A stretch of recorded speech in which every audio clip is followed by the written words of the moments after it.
Early bird gets the worm. Is that a thing that people say? Is that the oldest thing I've ever said on this show? Yeah, I didn't know you were 75 years old, but go ahead. Yeah, but they do. That's what they do say. Well, if they say that, how about this? Let's reward those tuning in at 7 o'clock on the dot here on this Thursday morning. Good Thursday morning, everybody out there. I'm Kevin Bowen. That was Andy Sweeney. Mark Dykton, as always, on the ones and twos. Butler Austin P tomorrow inside of Hinkle Fieldhouse. Mark Dykton, Fast Fingers, 317-239-1070. We'll give away 2 4-packs. So Fast Fingers times 2 there. We'll give that away as Butler gets started. Andy Sweeney, part of me thought about that because last night, that was the first big basketball juggle night of the year for me. Oh, yeah. Felt good, didn't it? You got the Pacers in the 7 o'clock slot. I liked that Indiana was staggered at 8. And, of course, I'm the only person probably in the 317 that tried to find Notre Dame Stonehill and make sure that I was occupied on that. So at one point, I had all 3 going. Well, I was going to say, was Notre Dame, is that ACC Network or is that ACC Network Plus? Well, it is ACC Network Plus. Okay. Luckily, That's ESPN Plus. I'm scared to know what that is per month for me, but it's worth it. So I think. Do you have the bundle? No, I don't have the bundle. I feel like you're losing money with kids. You watch Disney. I feel like you're losing money not having the bundle. Hopefully, Maddie's still asleep right now and is not listening. At this hour. Yeah, I went, kind of dual screen with a little Bally treated me well last night, or FanDuel, I should say. So went there with Notre Dame and had Indiana up on the Big Two. But certainly last night, I guess if you want to start over Gainbridge Fieldhouse, a night for your lottery picks. And boy, we haven't said that no kidding. About the Pacers very often because they haven't had a lottery pick. Might be the first time. Forever. Probably Jarris Walker's finest night as a pro. Tyrese Halliburton stops the bleeding with one of the bigger shots of the season, and the Pacers do what they needed to do against a Paolo Banchero-less Magic team. Yeah, I mean, definitely 3 things come from this game for me. We can get to Jarris Walker because he's number 1. The other thing is, and this damn Magic team, KB, this damn Magic team, and don't they play them in 6 days again? And then you have to wait. And then get this, Pacer fans, you play them in 6 days for the 3rd time in the first 3 weeks or so of the season, and then you don't play them again until the second to last game, which will probably mean something. I mean, last year it most definitely meant something for both teams, including, we know the Pacers didn't lock in a top 6 seed until the final day of the year. It felt like early on in that game, when the Pacers were up 18 in that game, what was it? 10:52 mark. I marked it down. They were up 44-26. It ended up being a 4-point game at halftime, and you just knew it was going to be a game, right? I never really felt like the Pacers were going to really lose, much like, of course, Indiana last night. But, so that is one, just these damn Pacers. And then, I don't know, especially that first half, getting to the free throw line. I know Walker was fantastic, but we're inching closer to the reign of Benedict Mathurin as a starter for this basketball team, and I thought you saw that early on again yesterday. Yeah, for a team that I think struggles at times just to create easy buckets, Mathurin's ability to just get to the foul line. He got there early last night on, I would call it 2 of the sloppiest looking drives I've seen, but yet he attacks, and you get rewarded with that. And 14 foul shots for him. He has scored over 10 points in each of the last 3 fourth quarters. I think that is an important number, too. It's a no-fear element. But again, Walker, outstanding. The bench in general, 18-20 for that 4-man grouping of Jarris Walker, T.J. McConnell, Obi Toppin, and Ben Shepherd. And the Pacers get it done last night with a lot of balance. 6 guys in 15 to 20 points.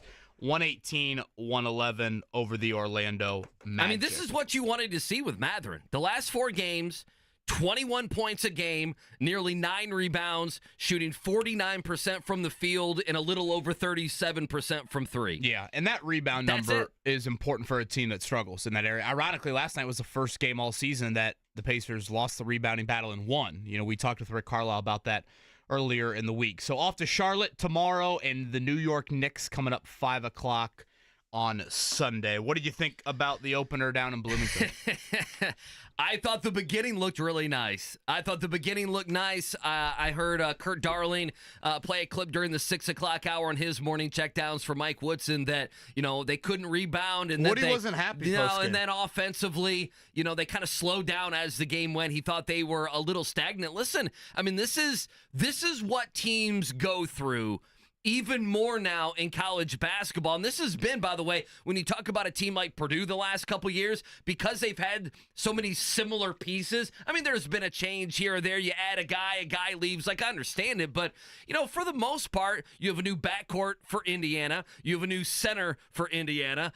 Mackenzie Mbako is a different player for Indiana. Well, he was outstanding. Yeah, and he was fantastic last night. So, I mean, really, Malik Renew, and of course, Renew last year, you think of him with who he was playing against. Now he's playing against, he's playing with Bala, who is a totally different player. So assignments are different. I thought they tried to run it early in that game, which I liked.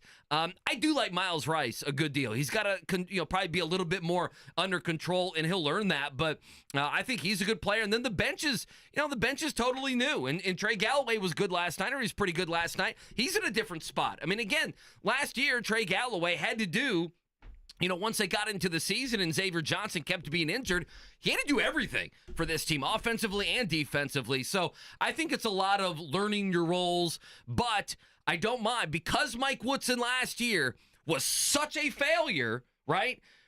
When he's unhappy after the game on things like rebounds, I listen, because this is a team that we think can contend, if not win the Big Ten. I was amazed at a couple things last night, good and bad. Let me be very clear. The good, Mbaka was, that was one of the better individual performances I've seen from an IU player. He was threes, he was mid-range, exactly. he was cutting to the everything. basket. If you told me last night Mbaka was going to score 31, I'd be like, oh, he was on a heater and hit 9 threes. Well, he obviously shot it well from the perimeter, but it was more than just that from him. He looked like a very good freshman season turning into something else. So you certainly start there. Galloway coming off the bench and giving you 9 assists is just a luxury that so many teams don't have. And to me, I think it's only a matter of time before Kanan Carlisle goes to the bench and Trey Galloway becomes a starter. I get there's some health reasons behind, part of Galloway's minutes right now. So I think that was where you fall into the good amazement. And the bad amazement, when your crowd is booing you at 27 all, I'm thinking to myself, can Kurt Cignetti coach basketball? Yeah, well, they need to. Didn't Tony Hinkle do that over at Hinkle Fieldhouse? Well, you know how they do this. They usually bring out the football team at some point during one of these timeouts, but usually they do that for a big game, not a game, like pre-bucket or, host, SIU Edwardsville. Hoist the bucket up at midcourt or something there. So, boy, that was certainly shaky. And, I thought Mike Woodson was very rightfully critiquey in the post-game presser. If you watched Purdue the other night, I thought the Indiana game had similar vibes. Maybe not to that full level, but again, it's tied late in the first half. A very undersized SIU Edwardsville team got pretty much every offensive rebound that they wanted, and I didn't think they were overly skilled on that end. The other thing I was amazed by is Indiana won by 19 last night, Andy. Okay. That is the biggest margin of victory for them in 23 months. Well, if you think about it, I'm going back in my mind last year. December 2022 is what you have to go back to. God, who was that? Do you remember? I believe it was the Phoenix of Elon. Oh, was it? Of course. Outside hitter Callie Estes and Elon Phoenix there. But, when you look at it, I guess I'm reminded by Florida Gulf Coast single digits last year, Army single digits last year, Morehead State single digits, Wright State single digits. So they were favored by 28.5 last night. They won by 19. You're probably, getting a little nitpicky if you're going to critique that. So then I'm reminded by, 19, I guess, is a decent margin. And so, again, kind of a mixed bag, I guess, in general. Turnovers, offensive rebounds, those are things, spacing overall. But I do think there are some individual pieces that are intrigued. I would agree on the Miles Rice front. If he can clean up that turnover number, I see some dynamic elements. He's a flashy player that they probably haven't had since Yogi. And maybe I'm forgetting someone in there. I don't know. Xavier Johnson just always made my heart beat way too fast. So I don't know if I can go down that path. But the Ballo fit is going to be something to watch. Like, are they too big? And then at times I felt like they were too big last year, but then they didn't grab enough rebounds. Well, so, I mean, that's the thing. He had 6 rebounds last night. yeah, so it's let's like, go. do you want Renew? And then Mbako can be such a matchup problem as a stretch 4. So it'll be interesting to see it all come together. But Indiana last night, 80-61. Mbako with 31. That is the most points in an IU opener since one E.J. Gordon back in 2007. Yeah, it's pretty good company to keep. It made me, and we'll go to break here, but it made me think of a little bit of Joe Flacco, the rebounding issues that Indiana had last night. And here's why. Here's the example I was going to use. Joe Flacco takes over last week, and what's the conversation with Flacco? That he's going to take the easy stuff, that the short passing game is going to be fantastic. All these different things, right? And we got out there against Minnesota, and that's not what happened. And so it's like, you're going to bench Anthony Richardson. These 2 or 3 things that you're hanging your hat on with Flacco, they got to happen. That's a little bit how I feel with Indiana last night. I mean, if you're going to play that big, and you should, at least early on in games with Balo and Mbako and Malik Renew, then you can't lose the rebounding battle, right? Like that's right. That's the short passing game for the Colts. I will say, Balo's one of those guys, he's a little plodding, okay, and he can't shoot free throws. Now, Indiana shot free throws very well last night. I mean, they shot 82% from the line. I mean, good God, last year they could not shoot a free throw, and it probably cost them a few games. I think the Balo fit. I think, are they going to end up liking Balo or not? I didn't think he was very good last night, quite frankly. No. And then you mentioned Carlisle. This is a guy who still rebounded last night. I know Woodson praised him. I get that. He can defend, but boy, I don't.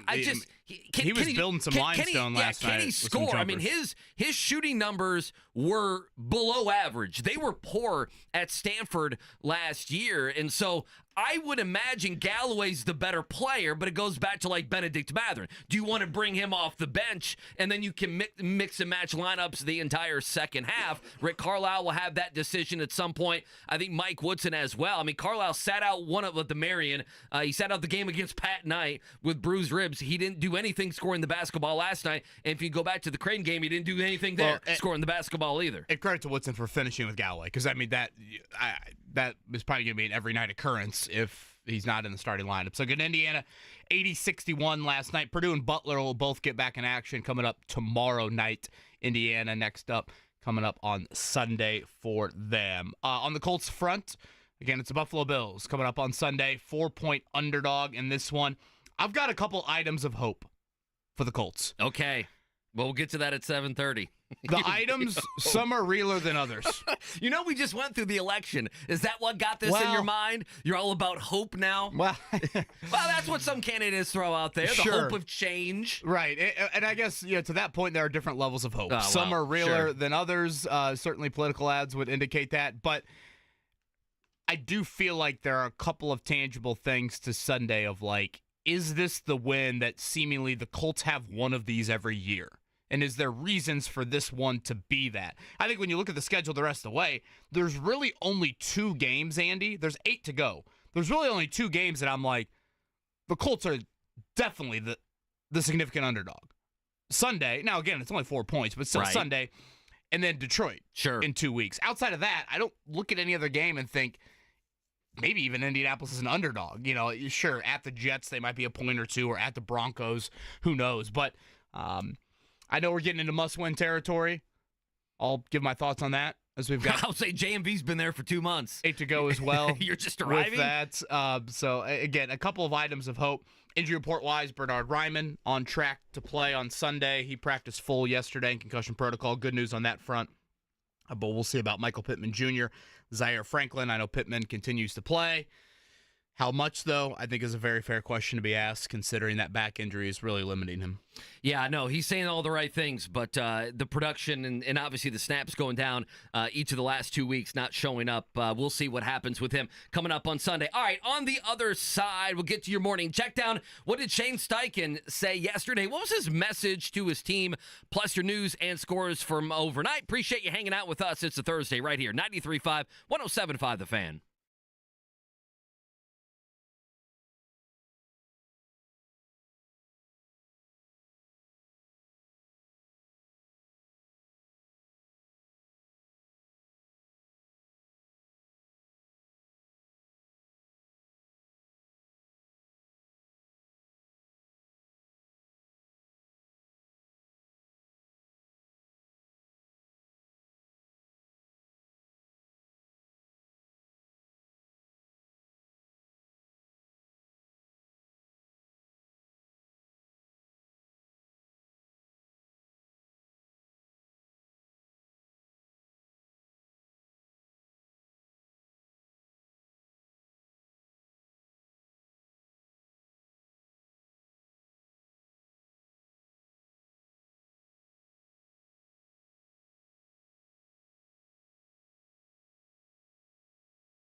I've got a couple of reasons for Colts hope.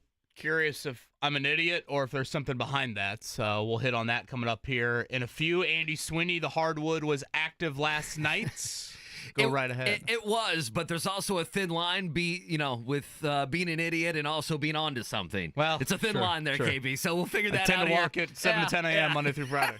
118-111, that's your final last night. So in the end, the Pacers did cover the number last night. They got up 18 in this game. It was a 4-point game at halftime, and obviously back and forth in the second half. Benedict Mathurin led the way. Good first half from him. 20 points, 13 of 14 from the line. That's a James Harden line or a Luka line getting to the free throw line. One of the big stories, obviously, was the bench, including the play of Jarris Walker. 17 points, 6 rebounds, a couple steals in 23 minutes. Here's Walker postgame. Just comfortability, like just being more comfortable on both sides of the ball, the sets, the offense, knowing what defenses we're in, and then just starting to have fun with it. Just not taking it for granted as well, because I know it's the NBA, so I mean it could ups are ups and downs are downs. So just trying to not take any night for granted. There was one play in this game. It was early on, but it told me, hey, like Carlisle had to love this. He poked the ball away from Wagner and the brothers. This was Franz, I believe. He poked the ball away from him, started a fast break, and they scored on the fast break. And I'm like, that's exactly what they need from a guy like Jarris Walker. His scoring was great last night. He didn't miss a shot, but 2 steals and 1 block. Again, just those types of plays. I know Walker was critical of himself post-game, thought he could have been even better defensively, but early season signs, Andy. Where's the room that this season could be better? And again, they're 4-4, but the fact that Mathurin has done this through 8 games and Walker, again, I think the arrow is pointing up. You have to be encouraged about those 2 things. So much needed last night for the Pacers. Tons of balance. 6 guys between 15 and 20 points. Tyrese Halliburton stopped the bleeding late with a big 3, and they get back to 500 in Charlotte coming up tomorrow night. All right, in Bloomington last night, it was the opener, Mike Woodson's 4th season. Mackenzie Mbako with one of the finer performances you'll see. 31 points, 13 of 17 from the floor. Not just hitting open shots. He was cutting. He was creating a bit. 9 rebounds for him.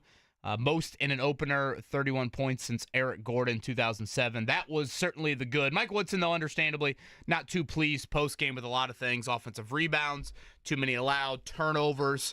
If you want to look at their three-point shooting, it was pretty much Mbako or bust, really, from behind the arc there. But nonetheless, it's their biggest win, 19 points in nearly 2 years. So been quite a while since Indiana's had a margin like this. They get the win last night, and they will play again coming up on Sunday. Come on, give me the elevator pitch on Notre Dame last night. 89-60 over I love something the balance. called Braden Stonehill. Shrewsbury looked outstanding. When Marcus Burton is that sloppy and you still win by 29, that's a cover there you go. For Notre Dame. Very encouraged. Played a lot of guys. You hearing that, IU? That's how you cover early on in the season. You hearing that, Indiana?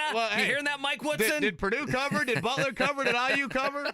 I had no idea Stonehill was D1 until last night. IU was a 29-point favorite. Remember, we talked about it yesterday. How do you say the 2 guys' names on no, don't go there. J.R. How do you say? I've got that one. He's a South Bend St. Joe kid. Okay, but the kid from Ukraine, I got no chance. KONSTANTYNOVSKYI. How do you say Nikita's name? Yeah, a buddy of mine sent me a picture of him in the box score last night saying, are you getting his jersey?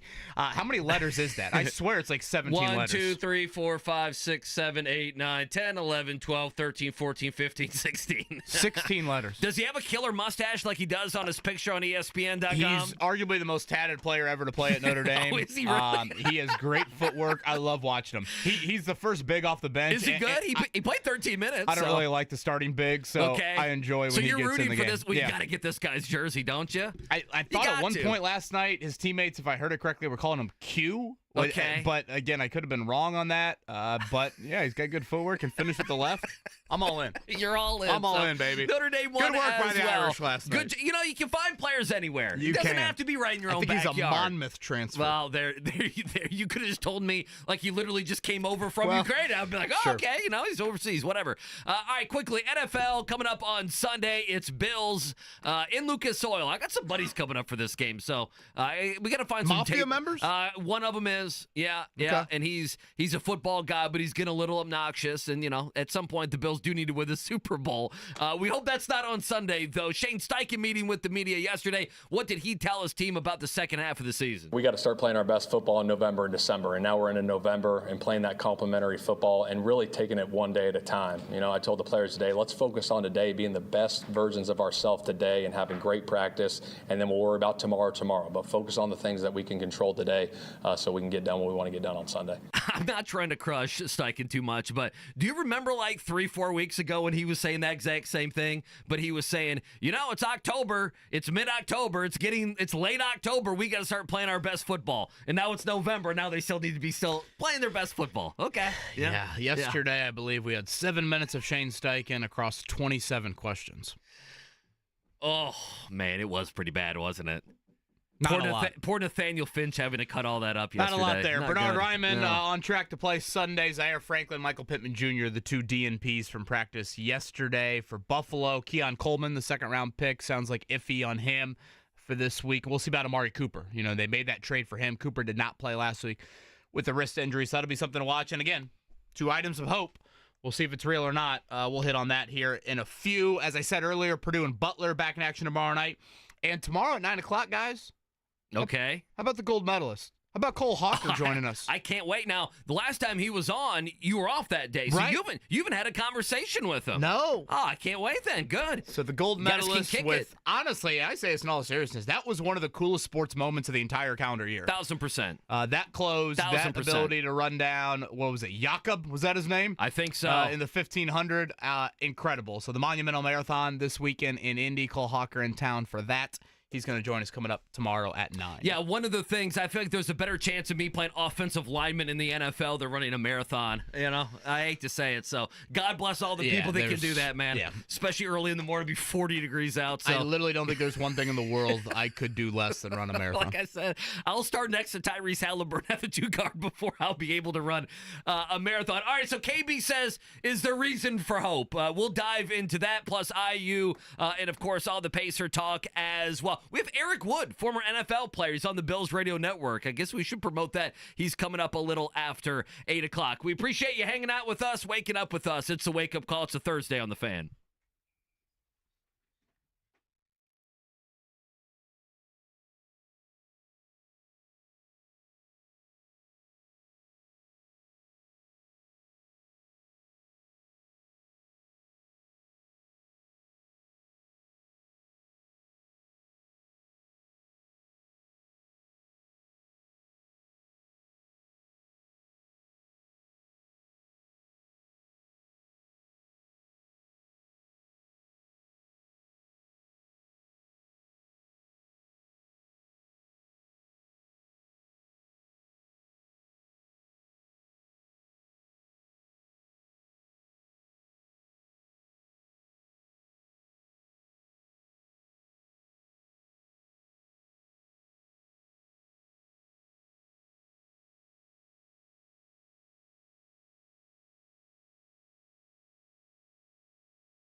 Reasons for hope for Sunday.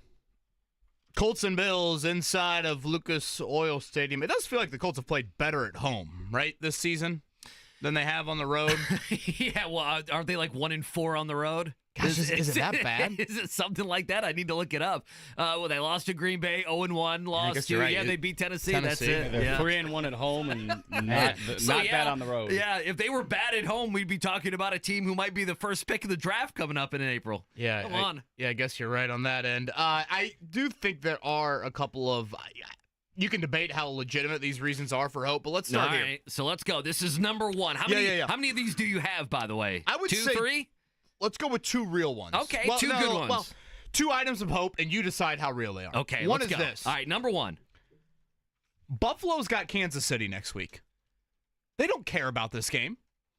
Yeah, well, not only that, have you looked at their schedule? They have Kansas City, San Francisco, at the Rams, and at the Lions. They have Kansas City in their own building. Why do I feel like every Bills-Chiefs game is in Arrowhead? Right. So well, they finally seemingly. get them in Western New York. And by the way, it's going to happen again this year. Buffalo's going to lose like 4 games. It is going to go, 13-4 and have to go to Divisional Kansas round, City. they'll be in Arrowhead, and it'll be 36 degrees. Allen will play great, and they'll lose by 4. They'll take the lead with 1:05 to go, and then they'll lose. Harrison Butker will ice the game with a Yeah. 52-yarder late. So that's the game they circle. I mean, that to them is Colts-Patriots back in the day. Sure it is. And last week, they just played a super emotional divisional game. That was an important game for them just to say, all right, AFC East, all you peasants are down there. We're good. They hit the 61-yarder late. They win the game. So it's a trap game, basically. This is the awkward game for them. Okay. Trap game is a good way to describe that. So I'll start there. Now, again, that could be fake hope, but I'm going to go there. Where real hope is this. I go on I go on Buffalo radio yesterday, okay? Oh, WGR? Yes. Oh, the Zach big stick. and I like that. I forget who the other host was, but they were great. Okay. And, the first 5-7 minutes, and this is typical, I probably do one of these a week with the opposing market. They're obviously asking a lot of Anthony Richardson, Joe Flacco related questions. And then once they get to the first Sunday specific question, they are freaking out about Jonathan Taylor. Freaking out. Really? And okay, they all of a sudden start talking about the run game and the issues that they've had and all this stuff. And I'm like, wow, they are really emotional, frankly. Because Buffalo's run game has been up and down. There have been games where it's looked really good. Then there's some games where it's like 65 yards and, James Cook has 40 yards. Right, but they're more worried about their run defense. Okay. So their run defense right now is 26th in yards per carry. If you look at what they've done this week roster-wise, they have brought back 2 former defensive tackles of there, and they brought them to the 53-man roster. How many times in a week do you see a team sign 2 defensive tackles to their 53-man roster? And it's not like they had a slew of injuries last week. Like, they're looking for upgrades. If you watch Sean McDermott's press conference, 85% of the questions are related to the run defense and the defensive tackles. So it kind of got me thinking of, the Colts beat Buffalo in Buffalo a couple of years ago. Now, this is back in 2021, so I don't know how much relevance it has necessarily to Sunday, but a huge part of that game was Jonathan Taylor rushing for 180 yards.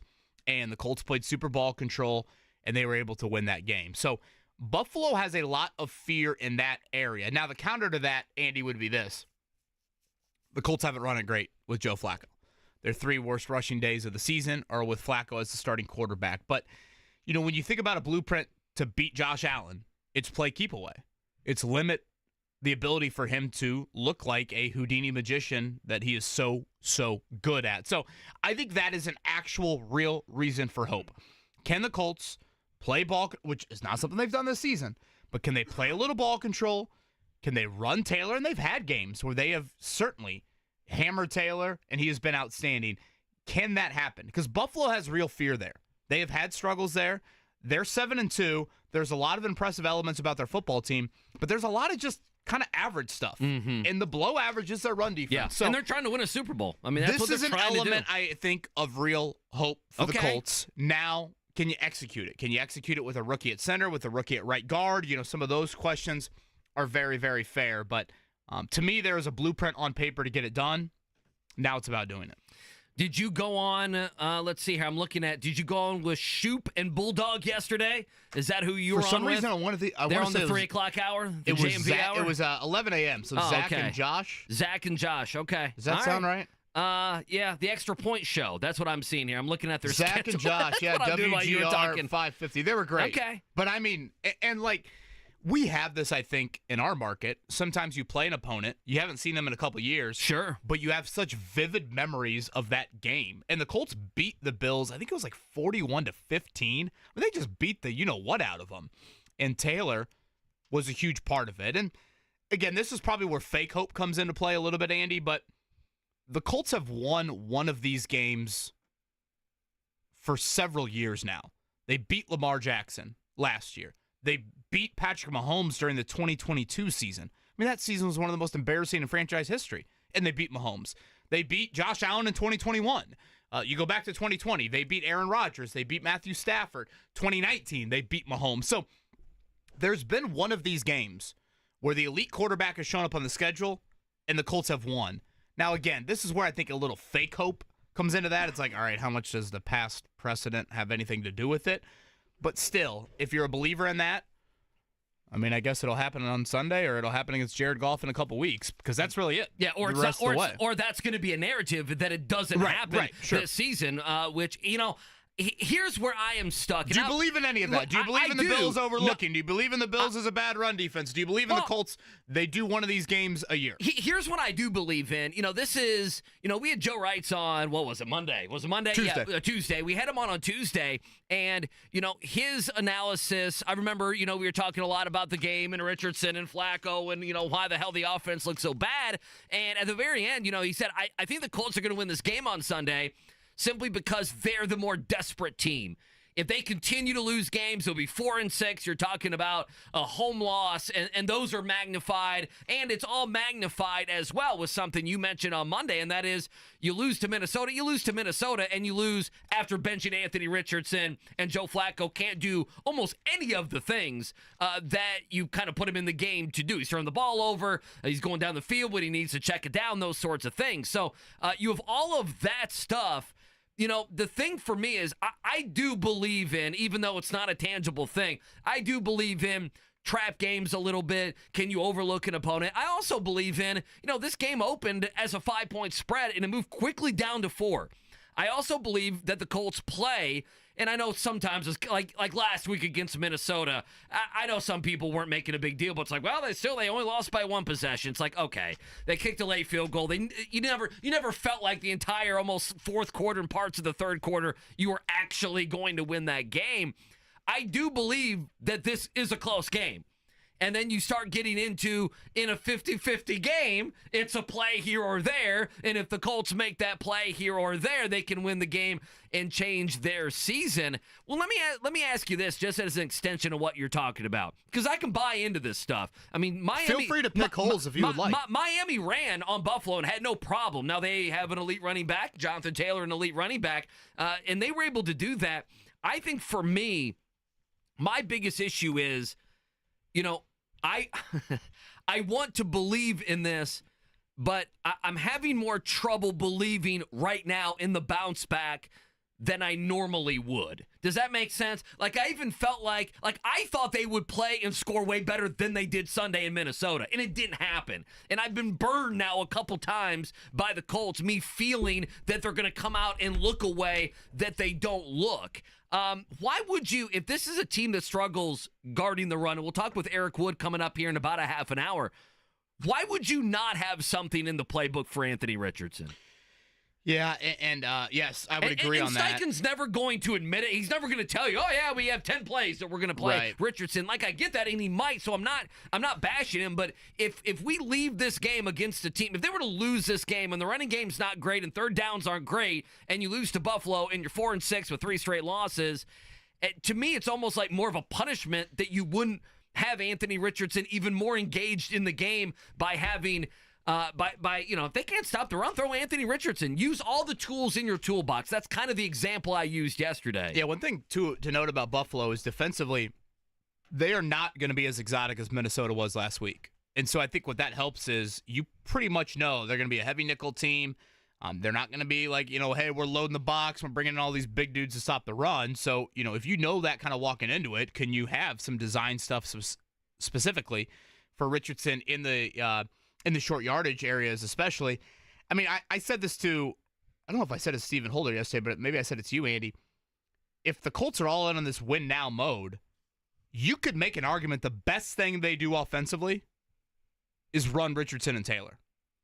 And if you look at their best games this season running the football, it's Richardson in the lineup.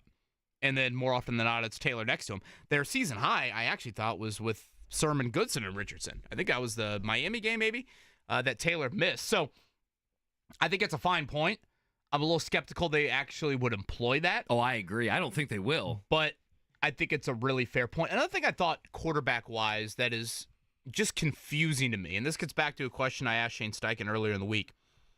Let's look at the 4 quarterbacks the Colts have played in the Shane Steichen era. So you've played rookie Anthony Richardson. You've played Gardner Minshew.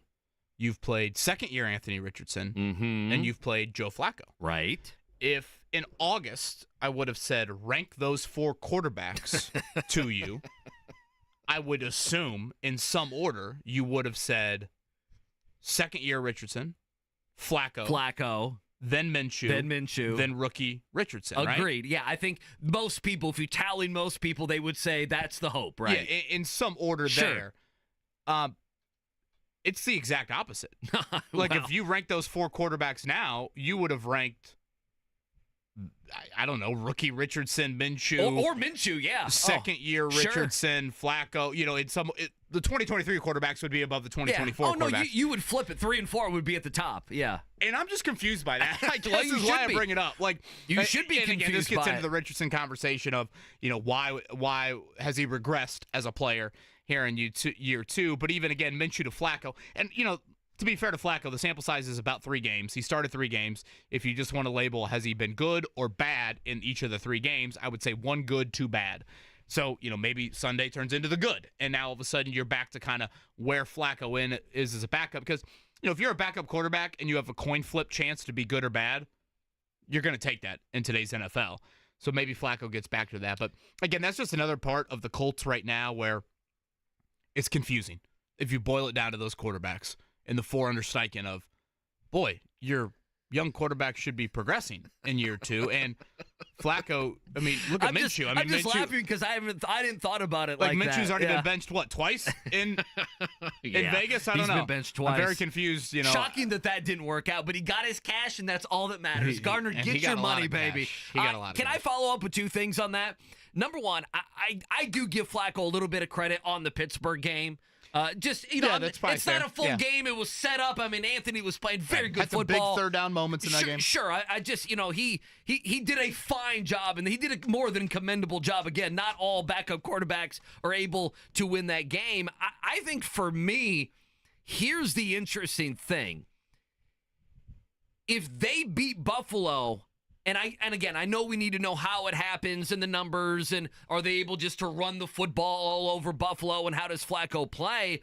But, people clamored for Flacco in a loss to Jacksonville, and even, and this is me, I don't mind saying it, in a win over Pittsburgh where Anthony Richardson did a lot of the work early, and a win over Tennessee that was an ugly game, but what was it, KB? It was a win. It was an ugly game. It was 2017. It was a gross game. It was Will Levis. I understand, but they won the game. If they beat Buffalo, it's going to be the biggest win of the season. If they beat Buffalo with Joe Flacco, how different are the conversations on Monday from what we just dealt with a couple days ago? Like I'm asking. Yeah. And he could throw for 290 yards or he could throw for 116. I mean, that's where, I brought up earlier to you, they've had a win like this in all these recent years. Last year, again, they beat Lamar. 2022, they beat Mahomes. 2021, they beat Allen. But at the end of the day, those individual games didn't necessarily mean much in the grand scheme of those seasons. Unfortunately not. Unfortunately not. You're right. Some of this is just NFL life. I mean, these teams are filled with parity, and we do see results like this where you come in on a Monday and you're like, wait, what? I mean, Kansas City almost had one of those on Monday night. It's like, wait, Tampa without Mike Evans and Chris Godwin goes into Arrowhead and beats them? Yeah. I mean, a lot of people would have had that thought, on Tuesday morning there. So that's where, and I say this in all seriousness, and when you're 4-5 and you're outside of the playoff picture, everything can look like a must-win. There's 2 games the rest of the way that are must-wins. 2 of them. Okay. At the Jets next week and at the Broncos in December. Buffalo's winning the AFC East. Well, they could win by the way, they could lock up the AFC East. What it was in like the next couple weeks? I was going to say by Thanksgiving. No, yeah, by Thanksgiving they could lock it up.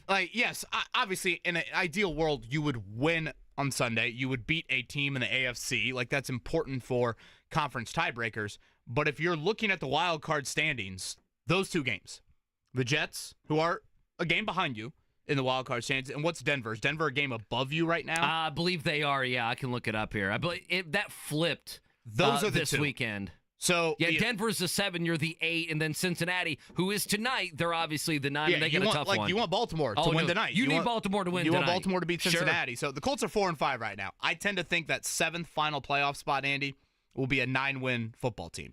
So that means you need the Colts to go 5-3 the rest of the season. Of those 5 wins, you need 2 of those to be the Jets and the Bills, or the Jets and the Broncos. This is the other side that we do this a lot. We didn't do this Monday. We talked about this on Tuesday, that the Minnesota game, in my mind, it changed a lot of fans' minds on this team. You know, we had walked in here, KB, after losses, and we've said, well, you know, if you look at the playoffs, the Colts are still right there. That didn't happen with the Minnesota game. People were so disgusted by Flacco, disgusted by the offense, disgusted by all the Anthony Richardson stuff leading up to the game, embarrassing yourself offensively on Sunday Night Football, that we came in here on Monday and Tuesday, and I even brought it up because I said, well, if you look at the playoff picture, you're the 8th seed and everything else, and like nobody wanted to hear it. I wonder if we can, you know, if they can win enough games here, we're going to play that game just like we did last year all the way to the bitter end. I mean, we're going to play that game. I don't think Denver's going to run away with the last spot. No. I mean, do you? No, I mean, no. I don't. I mean, I thought Denver would win games this year, but I don't think that team's going to win 10 games and they'll be locked in. I mean, if the Jets win a game or 2, they could. I mean, especially if they beat you coming up in a couple weeks, and then the Bengals. I mean, if the Bengals ever were to win tonight, right? I guess my point is I think we're going to have this conversation even if they lose on Sunday, it's going to be silly. But, I mean, there's a great chance that Denver's 5-5. If you lose, you're 4-6. And the Bengals lose, they're 4-6. Right. And we come back here on Monday and we say, well, they lost. But if you look at the standings, they still have a chance. I would agree on that end. And again, that's why I think the Jets and the Broncos are such 2 pivotal games here. Again, coming up, Eric Wood, former offensive lineman, does Bills radio in about a half hour. I do want to chat with him about the Josh Allen early years. I know he had just retired right before Allen got his start in Buffalo, but, you know, was there any of this chatter that we're having here in Indy right now with Anthony Richardson of should Allen be benched? I mean, was there any of that thought? And what does he recall from those early years on that end? Can I tell you why I love and I also hate Eric Wood? I can tell him at 8:10. He's probably heard me say this. Oh, boy. So he played. I didn't know you had a love-hate relationship with him. I'm joking. He played football at Louisville. He's from Cincinnati. Okay, he went to a big high school up there in Cincinnati. It might have been Elder. I forget which one. It's one of those football factories. The Panthers okay? of Elder. He was like a 2-star recruit. And he turned into a damn good NFL player, starter for many years. Yeah, he had a nice run. For good, First-round pick. absolutely. So he was a 2-star recruit, had a great college career, high draft pick, long-time NFL career, made millions of dollars. You know, I mean, really good for him. But every time other coaches, some less than, you know, some bad coaches went through Louisville and got 2-star recruits, every fan would say, well, Eric Wood was a 2-star.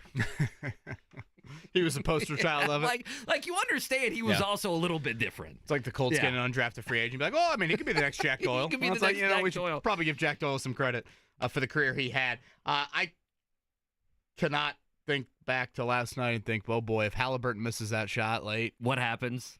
I mean, that was bleeding again. I just hate the Magic. That was Celtics bleeding a bit. It was. I don't know, maybe not to that degree. 24 points is a little different than, what was it, 11, I think, at one point.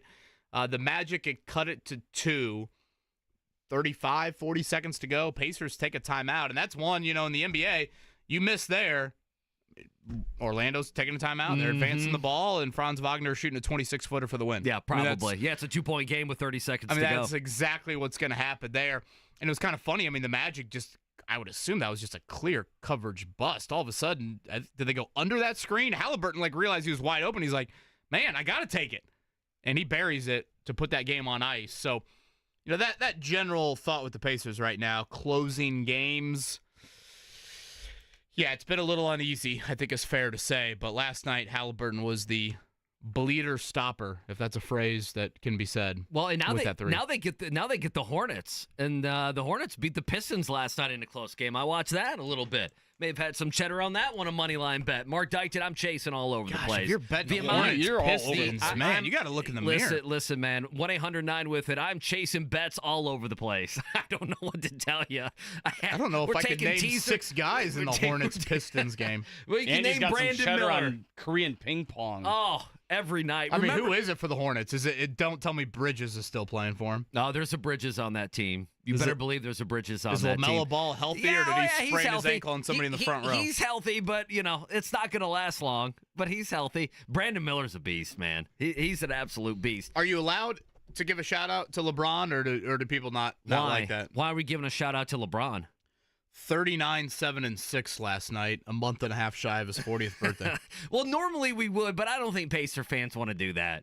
39-7-6, a month and a half shy of his 40th birthday. Now, is Bronny still up there? Or is Bronny not? Is he back? Is he with the G League team? Yeah. Or is he still sitting the bench with Pops? That was a one-night thing, right? You think it was a 1 or 2 night thing? And then he got in as the walk-on in Cleveland, right? And he scored. He hit a shot, did he not? Right. They went nuts in Cleveland. Did you happen to see JJ? Because the Lakers lost last night. Yeah, Redick was pissed. Did you happen to see JJ Redick? They basically asked him because he said guys weren't playing hard. And they're like, well, how do you address that to the team? You're a new coach and there's veterans on this team. How do you address that LeBron played hard, but a bunch of other guys didn't play hard? And he goes, I just did, and got up and stormed off. Ooh.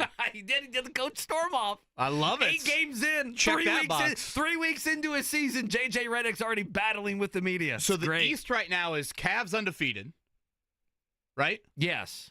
The Celtics' only loss is Indiana? No, they lost. Or did they lose again? They lost to Atlanta last night. And then everybody... No, the Warriors, excuse me. They lost to... And Curry was ridiculous. They lost to everybody the else is 500? Is that pretty much it? Basically, the Knicks are under 500. The Knicks are 3-4. Like, with the Pacers winning last night, they're tied for the 3rd seed.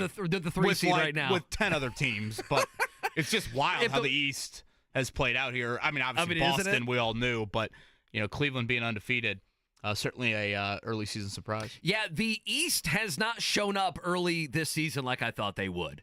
Is that a fair? Yeah, I think it's a little AFC South like for this year. The Bucks are stinking it up. The Sixers are stinking it up. The Knicks are 3-4. You could even say the Pacers at 4-4 isn't where they thought they would be. If they have a couple games that are different, and they're 6-3 or 6-2, whatever, it's a different conversation. So yeah, I'm with you. And this Cleveland stuff's got to stop. I can't believe they're 9-0. When's that going to stop? I mean, they're scoring 120 plus every night. When do the Pacers play them? Well, if they can ever stop playing the Orlando Magic. I feel like it's every night they're playing the Magic. Enough. Gosh, they don't play Cleveland forever. I don't even see it. January? That can't be the first game. January? They play them back. They play them on one of those back-to-backs, or what is it, 2 games in 3 nights? And I know they play them late in the season, too. I think it's wow. They play them literally a back-to-back in January, and then the final week of the season, they play them twice. Wow. Yeah, the final week of the season for the Pacers, I need to look at it, but if you're talking 2 Cleveland games and an Orlando game, you better not be fighting for a spot.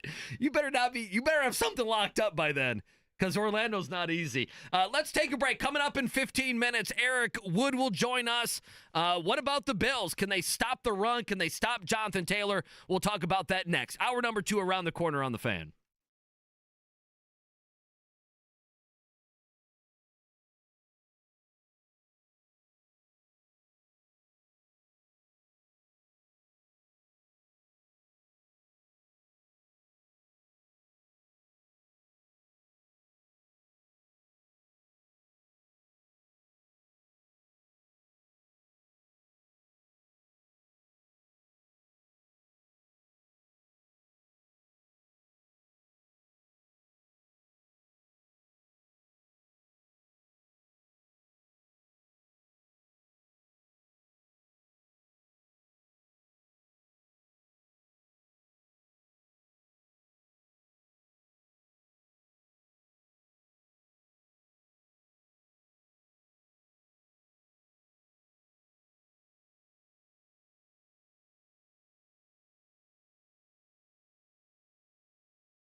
Colts and Bills coming up Sunday. Got Buffalo's side of it. Former NFL offensive lineman, former Louisville offensive lineman Eric Wood going to join us here in a bit. Again, curious if he could kind of share a little insight into those early Josh Allen years with Buffalo and if there's anything to take from that. In regards to Anthony Richardson's situation, he'll join us coming up in a bit. Down in Bloomington last night, Andy, 80-61. I said to you earlier I was amazed by a couple of things. Individually, Mackenzie Mbako was rather incredible. Shot it great, but not just, hitting 9 threes. I thought he did a lot more than that. 31 points for him, the most in an opener since Eric Gordon back in the day. But the other amazement was a 19-point win is the most for the program in 23 months. I could not believe that.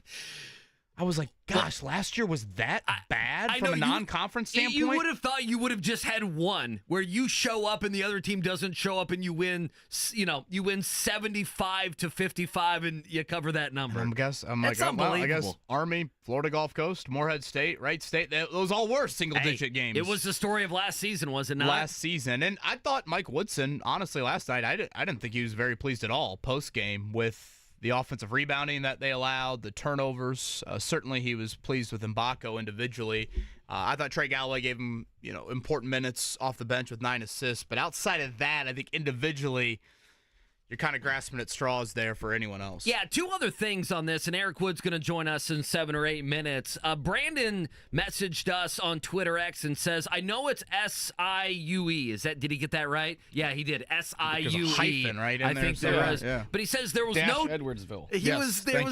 There was no juice or energy in the building last night, is what he said. And there were boo birds at 27 all, which I thought that was fair. I did see super low tickets, $3 or $4, but that happens. They're saving money for the Michigan game on Saturday. Well, damn, you better believe so, because you're going to spend $300 plus to get into that one, and that was going to be my point, Brandon. I mean, you guys don't get it? Bloomington, Indiana, this is a football town now. Mike Woodson's going to have to go out there and do a parade or something to get people to buy tickets. This is a football town now. This is Signetti's town. This is Signetti's Bloomington. This is not your Bloomington anymore, Mike Woodson. He's up the energy level, you're saying? Yeah, the data's changed in the last He's wagging his finger at the hysterics. All decide how long Mike Woodson's going to coach here. You wave your finger at those Hoosier hysterics and find out what happens that first time you go out there. In all seriousness, I want to ask you this before we have Eric Wood on, because I don't know how you feel about this. This is our second college basketball season together. Last year, we went into the season. Purdue was like, you could say a super team, but you knew Purdue was going to be great, right? Like, who knows if they made the Final Four, but you knew they were going to win the Big Ten. Like, they would have road games, and we'd just be like, oh yeah, Purdue's going to win. Because why? Because Purdue would win, and they have great players, and Zach Edey was fantastic, and everything else. And then IU early on was the opposite, was bad, right? And so we were doing shows of IU stinking, and you could see that they had glaring holes, and they were not anywhere good enough at the guard position to really contend like that. Like, to me, I felt how I felt at the beginning of the season with Indiana. It worked itself out as we went. There were red flags in November that stayed. You're like, they're not a tournament team, and right. Lo and behold, they weren't an NCAA, and they weren't close to being an NCAA tournament team, and we knew what Purdue was. This year, Purdue, it's going to take a little time, and Indiana, I know there's probably some Indiana fans that would have felt like after the first 5 or 6 minutes that team would have been more consistent, and maybe game one they would, that there would be a little bit further along perhaps than they are. But, following high-level college basketball teams, especially I know around here they hate them. Calipari used to always say this, and that is, it almost felt like college basketball, you have to wait until like mid-January to start to have an opinion on this team, on a team. And that's where I always kicked back. And in the NFL, Shane Steichen has to hit the ground running. If he goes out and he lost a couple games and we were thinking the season was over. In college football, if you go out there and the first couple weeks, if you go lose a game in the first couple weeks, I know the playoff has expanded, but for the most part, KB, you can think, you thought your season was over when you lost to NIU. And I understood why you thought your season was over. And in other years, it would have been over. You would not have made the Final Four in the college football playoff. But college basketball, I guess it's a little bit like the NBA. In college basketball, it feels like coaches want us to give them 2 months. 2.5 months before we can start talking about the team. That's the only reason I'm not maybe a little bit harsher on some of the things that we saw with Indiana, because I know they're going to preach patience while they figure things out. And I don't know how you fall on that. I don't buy into we need to wait 2 months as much as some coaches try to tell us. Yeah, I think in today's day and age with the transfer portal, it's like one of these things, hey, it's going to take time. Whereas, again, should November red flags be viewed in a little bit more of a, oh boy, this might bleed a little bit into the new year as well. It's interesting when you look at Indiana and Purdue specifically, Andy, just their non-conference schedules couldn't be further apart. I mean, Purdue's got the number 2 team in the land next Friday night. They got Alabama a week from tomorrow. I mean, Indiana, outside of Atlantis, when, for their sake, they hope they play Gonzaga and Arizona. Like, that's needed for your resume. Sure it is. I mean, South Carolina lost to North Florida the other night. I know. It's going to be one of these things, I think, with Purdue might have a handful of losses in the non-conference, which is not, handful's probably a lot, but let's say they have 3 losses in the non-conference. We haven't said that about Purdue in years. They've run through the non-conference. And then in Indiana, the flip side of it, they could get to the Big Ten with, 1 loss, 0 losses, but then you're kind of like, well, right. But Purdue's going to be rewarded by the numbers, because if you lose by 3 to Alabama, that's not going to be a big deal. Right. So I think it'll be fascinating to watch both of those seasons unfold, not only because they're near each other in the rankings, but obviously it's a new era in West Lafayette. It's such to me, should be a hottish season on the old, warming seat for Mike Woodson. How do those two play out? Yeah. You want to get Eric Wood up here? Let's do it. Let's go. Eric Wood joins us, former Louisville lineman, former Buffalo Bill on their radio network as well. E. Wood, good morning. How are you, man? How's it going? I'm doing great. Are we talking Purdue? And I would have been more equipped when Jeff Brom was up there, but well, we haven't talked much Purdue. Eric, we haven't talked much Purdue football this year. What are they, KB? 1-7 or 1-8 on the year? Yeah, it's not good. It is ugly in West Lafayette, to say the least. Yeah, it's not good. Well, Eric, but thanks for joining us, man. I guess let's start here, because we were just talking about this before you came on. That it seems a lot around the Buffalo Bills. A lot of the worry right now. We can get to the injuries at wide receiver, but it's also stopping the run. How big of a deal? And you saw that rear its ugly head against Miami last week. How big of a deal do you think that actually is? And how big of a deal do you think is going into this game against Jonathan Taylor?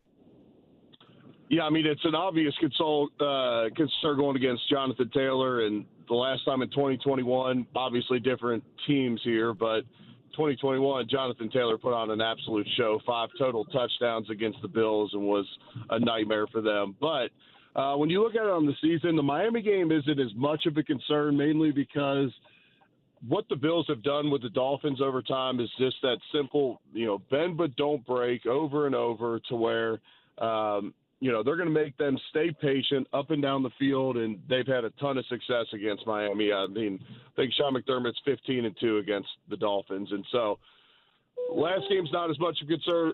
Against Kenneth Walker and the Seahawks, they hold him to virtually no yards in that game. So it's a concern on the season. It always will be when Sean McDermott's going to just stay in nickel defense at all times. But, I think the numbers probably skew it more than the actual concerns there.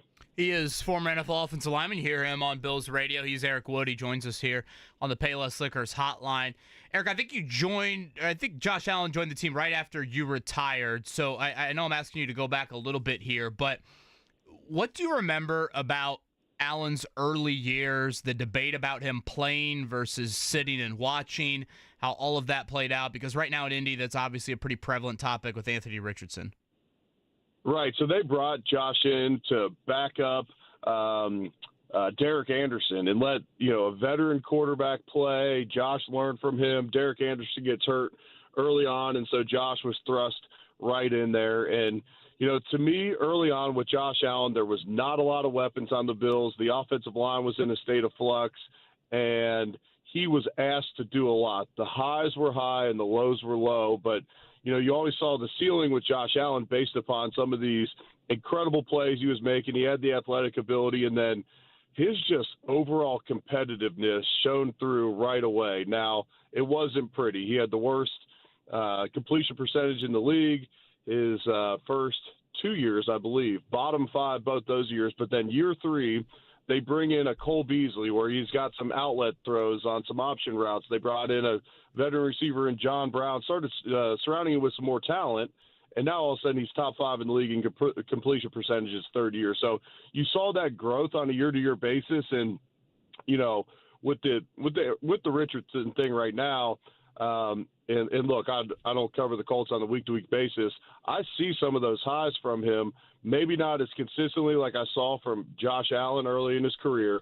And then, the way it works nowadays, you got a Colts, front office and coaching staff that's saying, look, we likely need to win now or else, we could say we're going to groom Anthony Richardson, but we might not be here for when he turns that corner. So we need to win, and Joe Flacco gives us the best opportunity. Was it mainly just personnel additions? Obviously, the trade for Diggs, you bring up John Brown and Cole Beasley, or was there something a little bit more tangible with his accuracy himself? You hear the name Tom House or some of these throwing gurus. Was there anything on that end, coaching, fundamental-wise, or was it mainly just adding better personnel around him? I think it was a combination of it all. He worked with Jordan Palmer in the offseason his first few years in the league. It was consistency with Brian Daboll as the offensive coordinator, where he could truly grow in one offense and not have different offensive coordinators year over year. So you learn the scheme. Personnel certainly helped. I think some of it was just simply decision-making and maturing a little bit in the league, realizing that you don't have to take the top off the defense and show off that, big arm strength over and over. And then, I think a lot of it was that, especially early on his first year, the Bills weren't very good. And, you come from college and you feel like you got to go out and make the plays to win every single week. And in the NFL, that's going to lead to a lot of turnovers and a lot of incompletions. So, I think it was a combination of a lot of things. But, I give the Bills a lot of credit as well for putting, whether it was Jordan Palmer around him or Brian Daboll, and a lot of consistent pieces around him and being patient with him, where you see so often teams move on from a guy.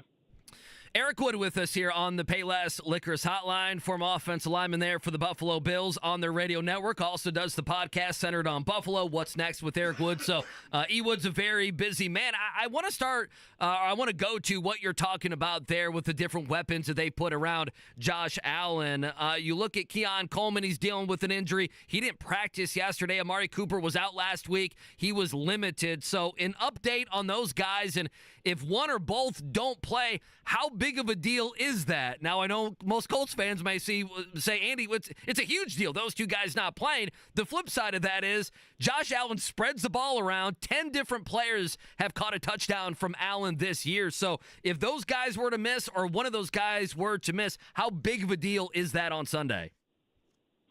Yeah, it'll play a factor for sure. I mean, the Bills have spread the ball around this year. They have this mantra on offense that everybody eats. So on a different week-to-week basis, it's been guys stepping up.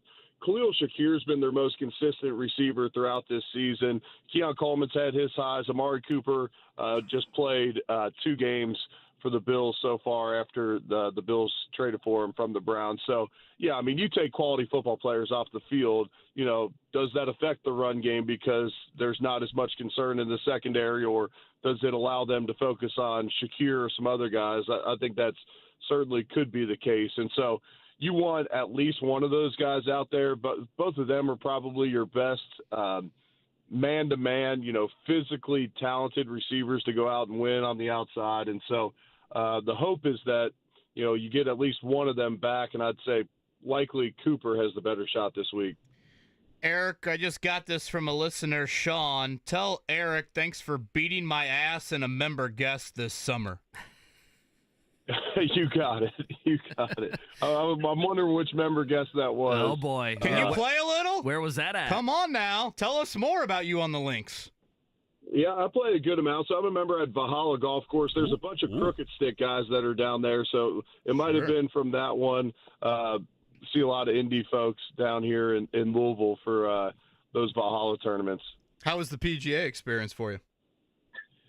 It was good, and funny enough, I actually just had Ted Scott, Scotty Scheffler's caddy, who came and spoke to the Bills last week, gave them some midweek motivation, I guess. Nice. So had him on my Saturday on Buffalo podcast that released today. Really awesome conversation, mixing in a little golf, a little football, a little life lessons from my man Ted Scott, who I like that. I'm a huge fan of.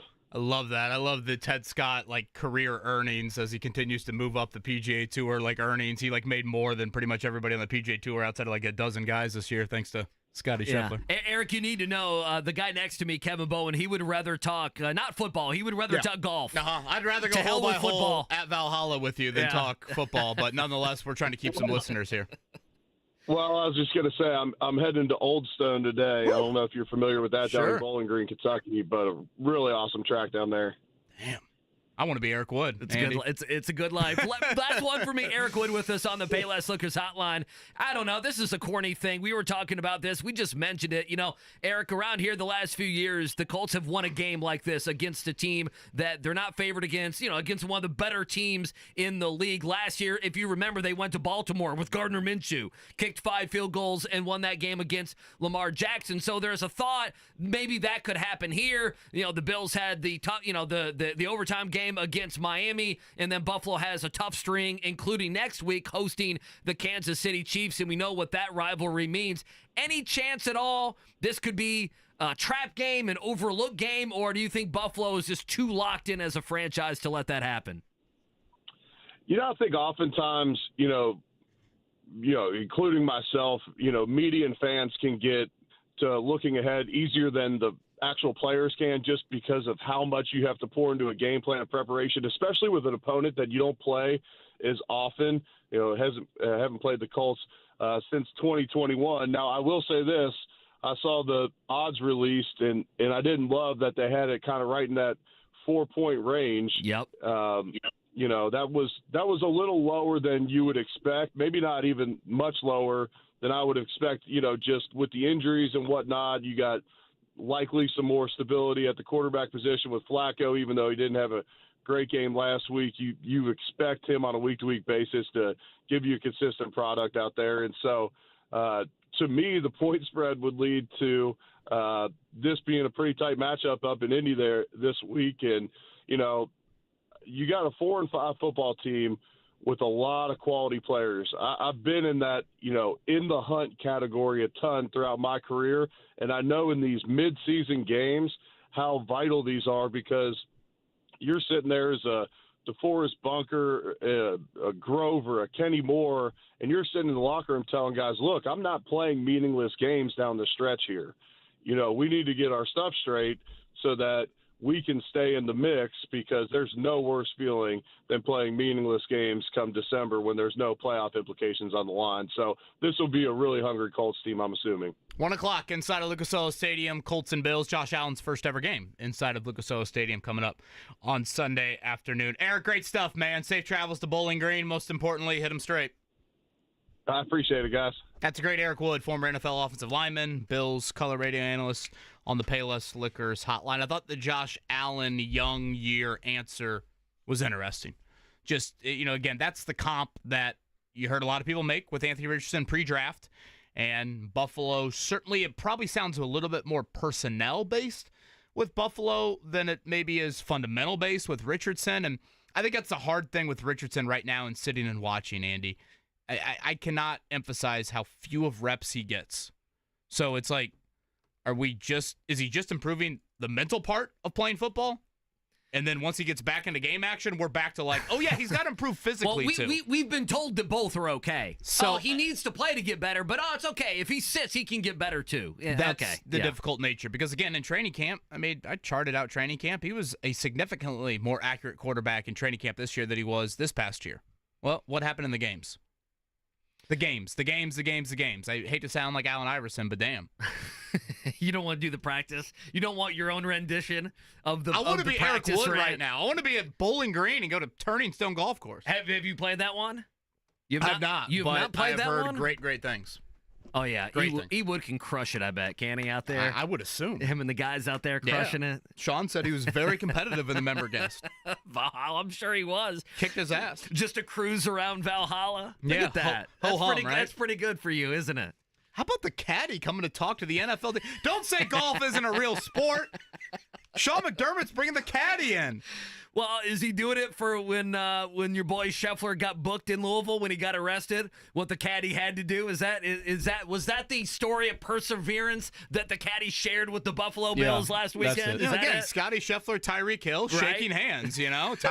Scotty played very well the day after the of the arrest. Tyreek Hill, I believe, had a touchdown the day of the arrest. And then they both had a couple weeks where they didn't play so well. Sure, isn't that right? Yeah.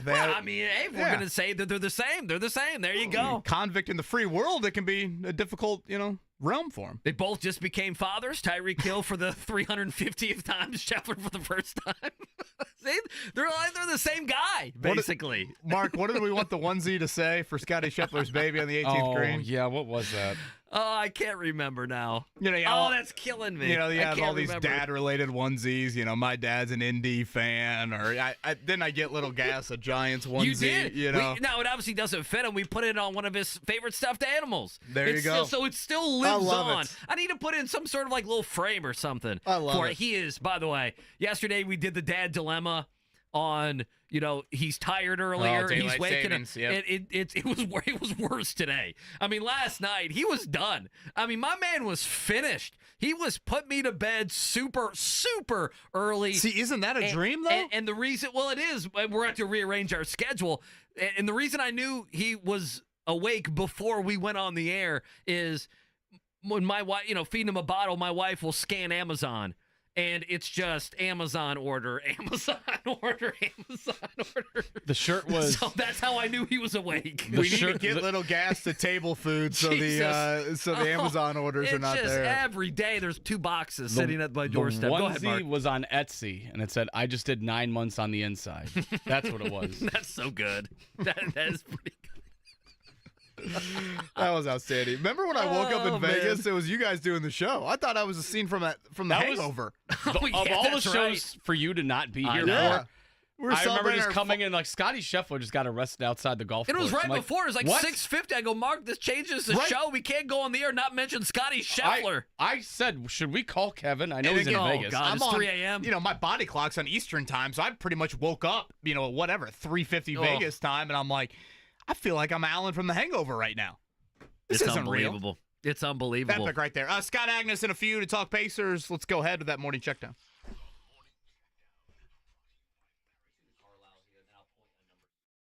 NAIA championship this season. Don't miss the on-campus action at Ascension St. Vincent Field. Visit NUnites.com for tickets.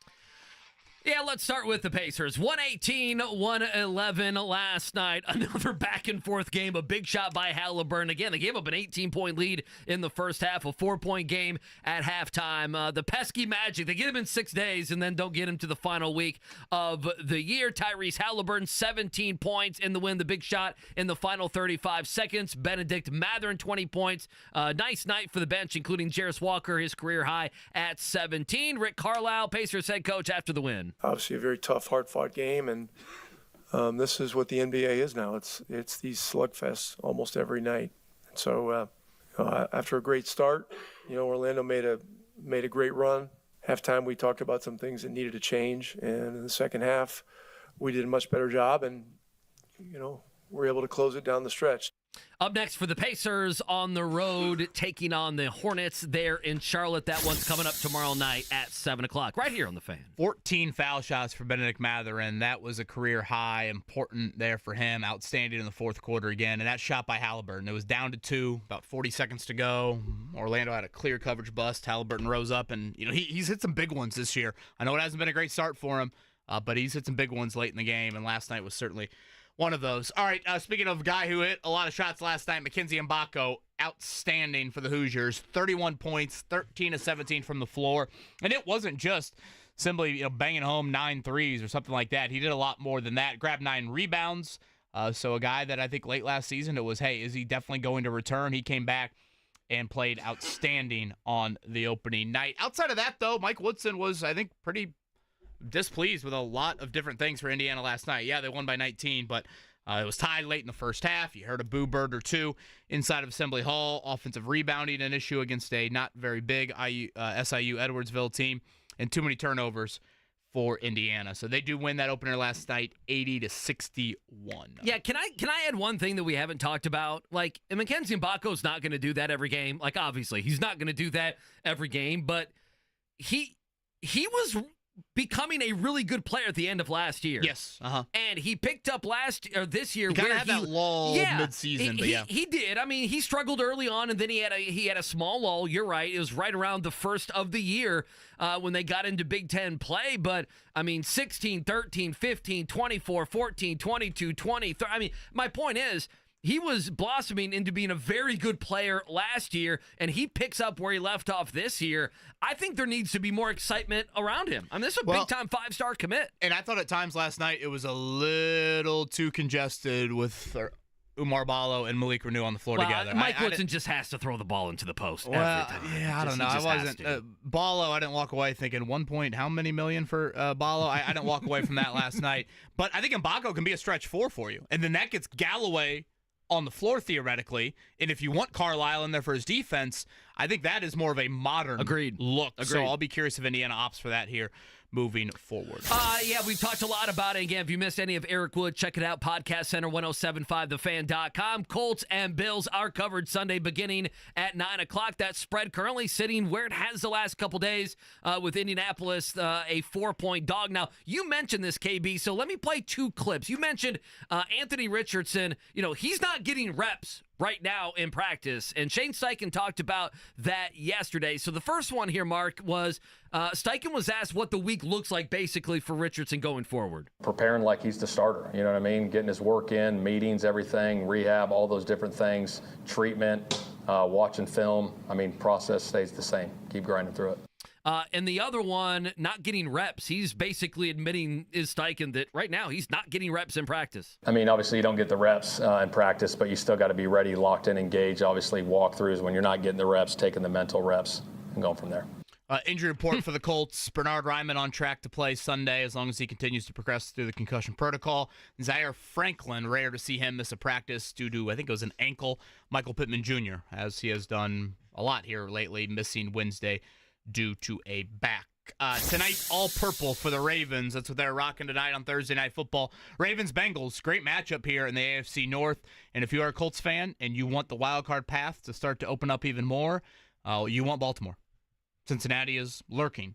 I still think it's difficult for one division to get three teams in. You think Baltimore and Pittsburgh will be playoff teams, but still, Cincinnati at 4-5, I think they have probably the most potency of any of these teams, kind of lurking in the wild card range. Yeah, Joe I would Burrow's say playing so good, man. Cheer for Lamar Jackson, Derrick Henry, and company. Yeah, I don't think the Bengals defense is good enough to win that game, but we shall see. In Baltimore, right? Yeah, six-ish. In Baltimore. So 7. The next week, that's what we're talking about. Yeah, I haven't seen the spread. Is it up to a touchdown? I thought it was hovering can't be just that much, under is a it? touchdown. Wow. Jason It's Hammer 5.5 right now. will join us coming up at 9:45, a little bit later today for Hammer. He's been outstanding on Thursdays this year. Yes, he has. He'll get us settled with some picks. Plus, with the election, has he slept in 3 days? I don't know. I guess we'll find out if he brings in a shot of Fireball for us coming up here at 9:45. On the other end, what a night. Jarris Walker, Benedict Mathurin for the lottery picks of the Pacers. Can that continue? And more. Scott Agnes, he joins us on the other side on the Fan on this Thursday.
All right, last night inside of Gamebridge Fieldhouse, the Pacers get it done. It certainly had some shaky moments there in the final couple minutes. Tyrese Halliburton, though, a huge three from the top of the arc to really put that game on ice. The bench outstanding. And to talk more about all of that, we will head to the Payless Liquors hotline.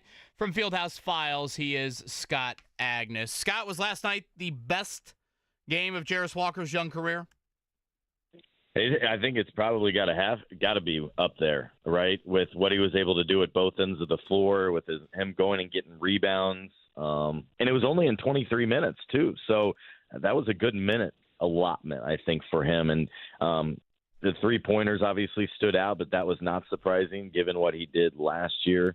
He really elevated his 3-point shot. You know, actions with Rick Carlisle, I think, can oftentimes speak louder than words in regards to playing time, and obviously the Benedict Mathurin topic has been a hot one. But I found it interesting last night, Scott, how late he stuck with Walker. I mean, that kept Siakam on the bench, and, you know, Siakam has been the most consistent pacer here through the first 8 games. You think about a closer, you think, hey, throw the ball to Siakam, let him get a bucket.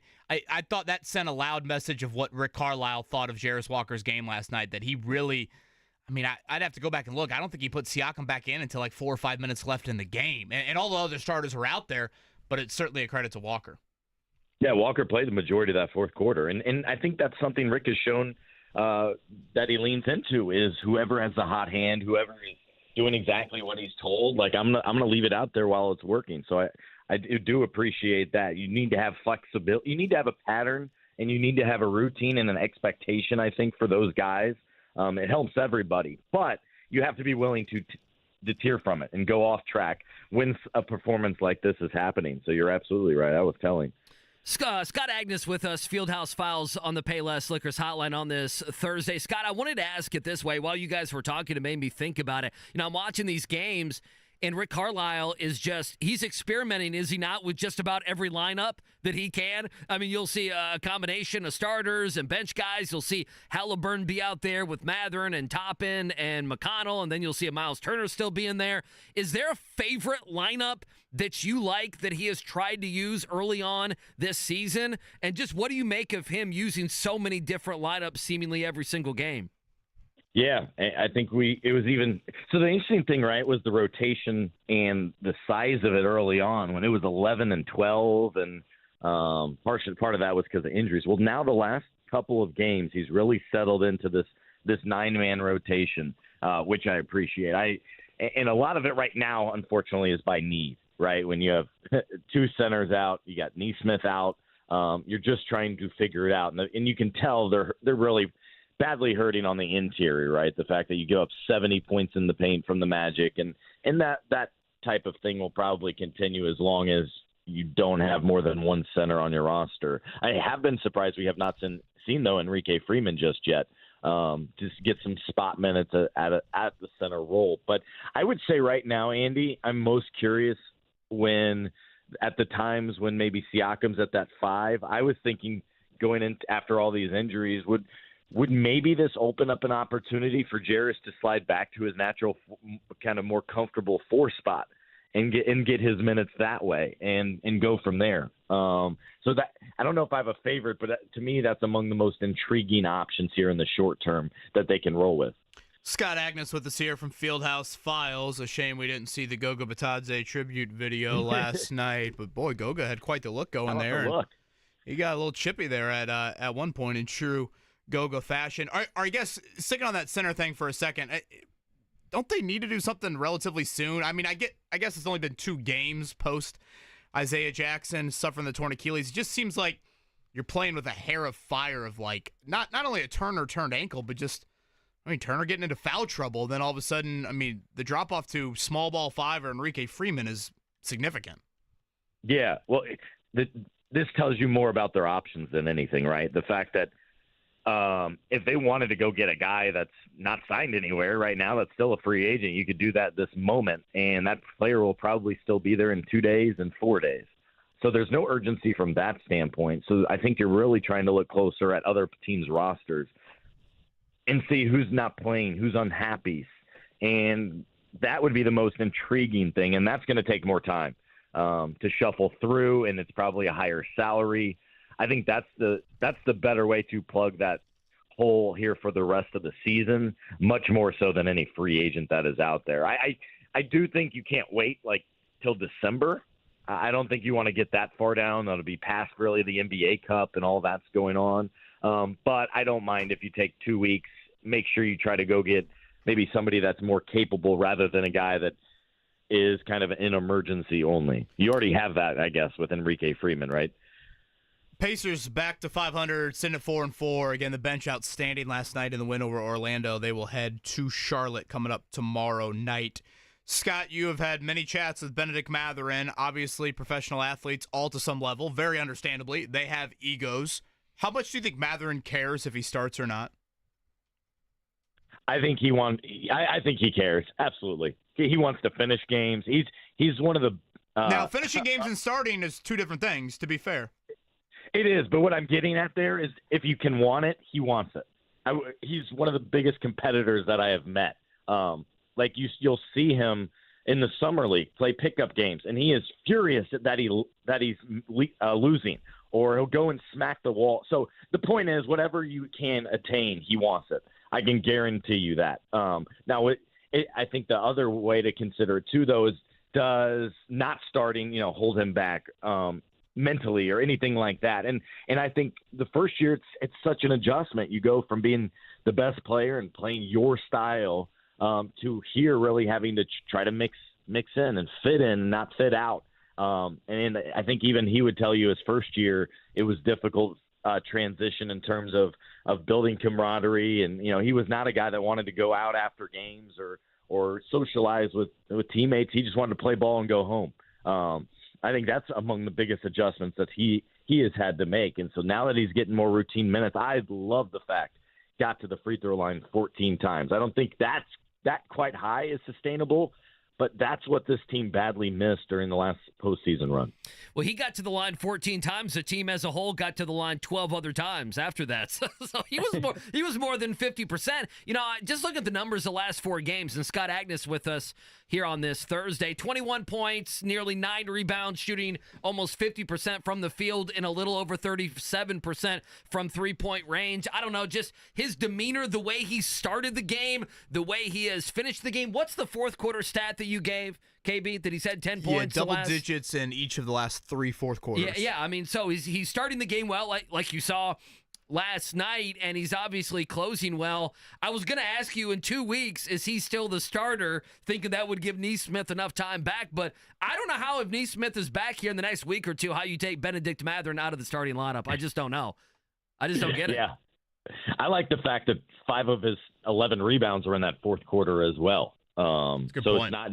it's not just the scoring and getting to the basket. It's also going to do those things like we just alluded to with Jarris. Same thing applies to Ben. That's why I thought it was appropriate for both of those two to talk post game next to one another, because it's almost like Jarris is living Mathurin's life a year later to some extent in terms of high lottery pick, high expectation, hadn't quite played as much as he wants, and having all these check items that he goes into each game looking to accomplish. But yeah, Andy, to your point, I mean, the biggest thing for Ben, we know what he can do offensively. It starts the defense, and you could throw intangibles, which is like the rebounding, and then it's the consistency level. It's the consistency of doing those things. It's the consistency of effort and following through. It's going over screens with a purpose, not just going through the motions. I think that's the things that they are emphasizing most to him, and he's done a really much better job of being consistent at that.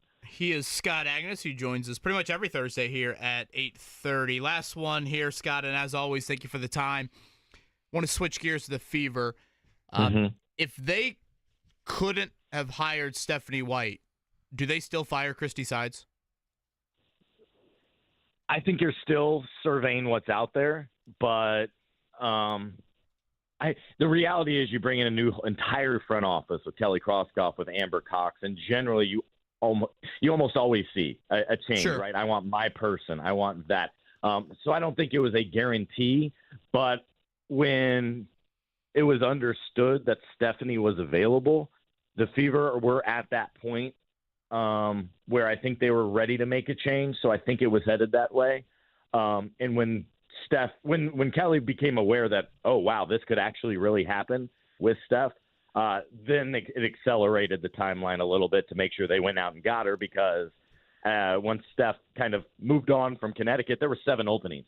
So I do think they were headed that way, but it was not a sure thing. Scott Agnes, Fieldhouse Files. You can find his work. And again, he joins us pretty much every Thursday right here on The Fan. Scott, get back to sleep, brother. Thank you.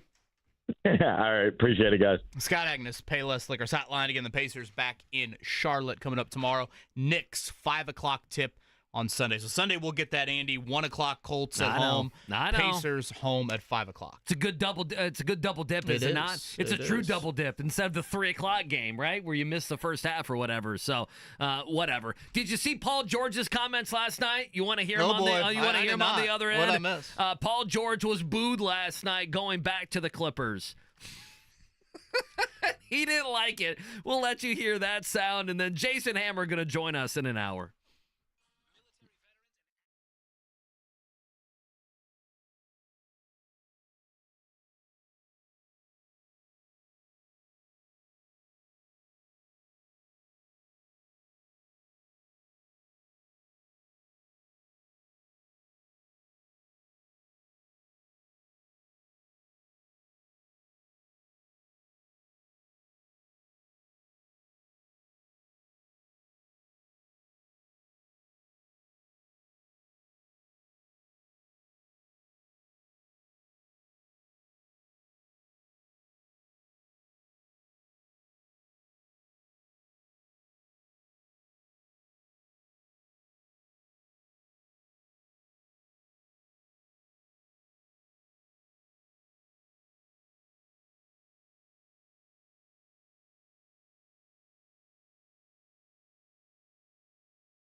We'll try to make you some money with Jason Hammer coming up 9:45. He has been outstanding on Thursday nights this season. It is Ravens-Bengals. It's a good little Thursday nighter here coming up tonight here. Baltimore favored by around 5 or 6. And we let off the show rewarding the early warm. We gave away a couple 4-packs to Butler Austin P tomorrow. That's inside of Hinkle, Purdue.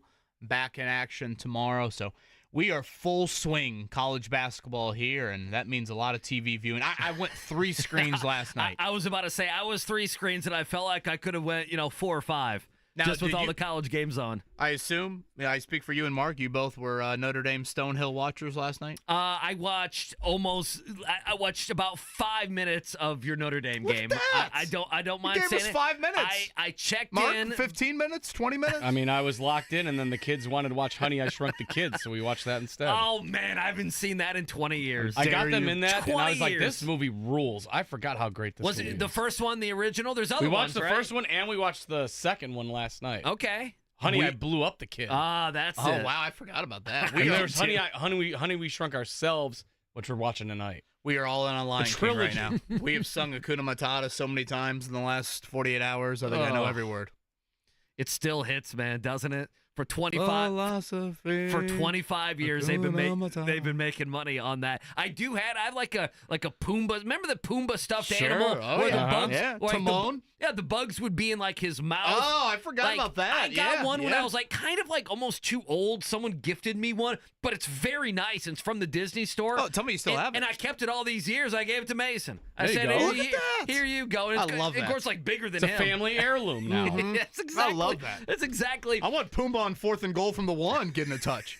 Well, didn't the Bears try that with an offensive lineman and All didn't right, he fumble? let's move along. I don't need to remember that again. I don't think so. All right, let's play this sound. I found this to be funny. So I know in this area, you're a little bit nicer towards Paul George we than should others in this area. Maybe appreciate what he did sure. do for the franchise. Well, I mean, I think that's the kind of story of his career. Some Indy fans like him, some don't.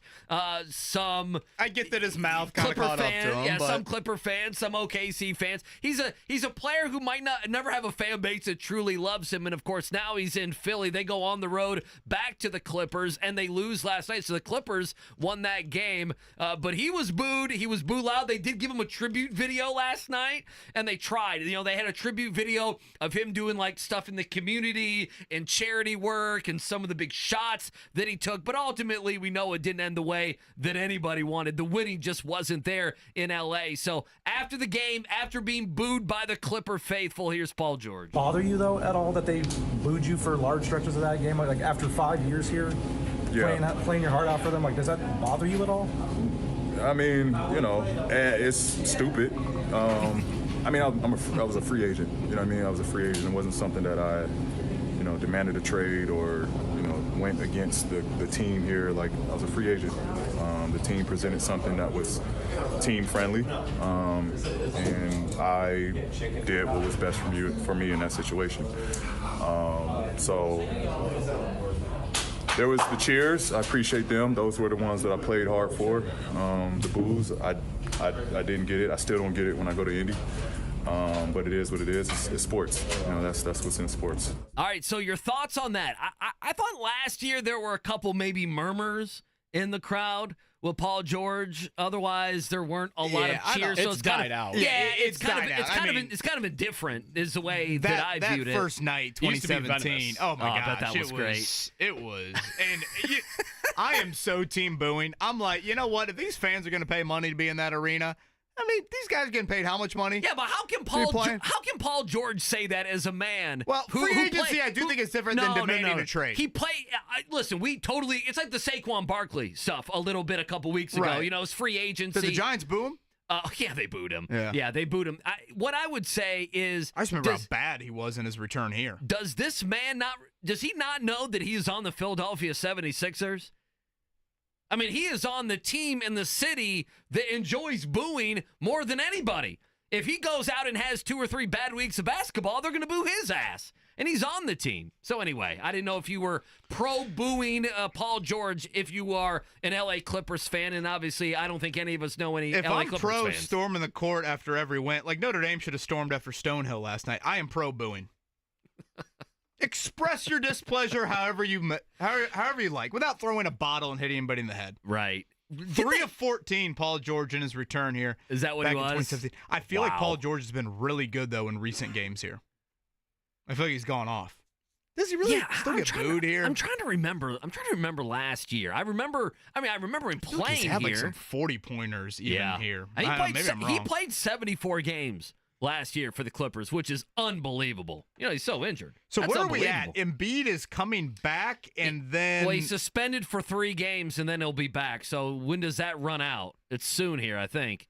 In a game or two. Is he healthy? Does anyone know if he's healthy? I know. The Sixers sound like so much drama. Well, I mean, do the suspensions start now, or do they get clearance that he's healthy and ready to go, and then the suspension don't you start? announce that he can play, and then, get the suspension over with, and hopefully he rests? Can the injuries and suspensions run parallel to each other? Oh, it's bad. Hang on. I'll give you that in just a second. They are 1-6, along with Milwaukee. Wow. And they're 0-3 at home. Wow. Yeah, so Paul George, get ready. Get ready to be booed at home. Not by the Pacer fans or the Thunder fans or anything else. So yeah, come on, I figured Paul. you would like that. Yeah, I mean, I get that, from a free agent standpoint, he would like it to be a little bit more cordial, but welcome to fandom. Yeah, it is what it is. Coming up next, Pacers Stop win. switching teams, and maybe you can, keep a fan base 5 years, a free agent. Well, I mean, the Clippers didn't give him a better deal, right? He got a better deal. He got the better deal there. So we shall see. Pacers win. IU basketball wins. We'll talk about it all. Also, Jason Hammer joins us coming up in 45 minutes.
Nine o'clock hour on this Thursday morning. Just a tease for 9 o'clock tomorrow. Gold medalist Cole Hawker. I think, honestly, one of the moments of the sporting year, regardless of our local connection to Cole, was him running down old Jakob. Was he from Norway, Jakob? Trying to think where he was from. Wasn't there a guy from That Kerr, right? Steve Kerr's brother from Great Britain. That's what I thought. I remember the guy from Great Britain. I'm going to have to go home tonight. Man, maybe you should even play this segment and listen and watch that home stretch call. You know what, again, Mark? If you can awesome. find that call at some point here, Lee Diffie's call on that was excellent. Cole is going to be in town for the Monumental Marathon, which is coming up this weekend here in Indy. So he'll join us at 9 o'clock coming up tomorrow. Again, we had Cole on, about a couple weeks before he left to go to the Olympics, and obviously that upset and that gold medal was certainly one of the moments, not only of the Olympics, but I would argue the entire calendar year. So that's coming up 9 o'clock tomorrow. Earlier in the show, Andy, I gave you my reasons for hope for Sunday with the Colts, tangible or not.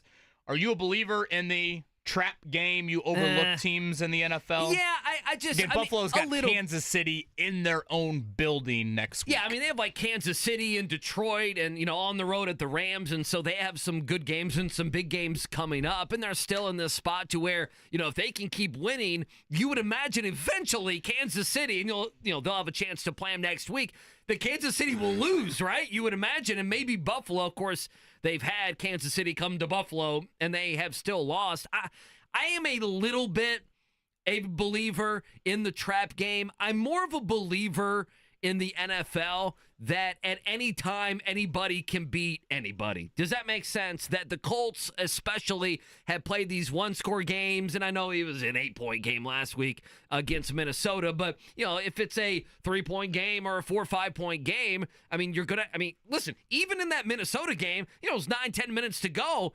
The Colts had a chance to go drive and get a touchdown and take the lead in that game. So 3 third downs in Minnesota territory in the fourth quarter.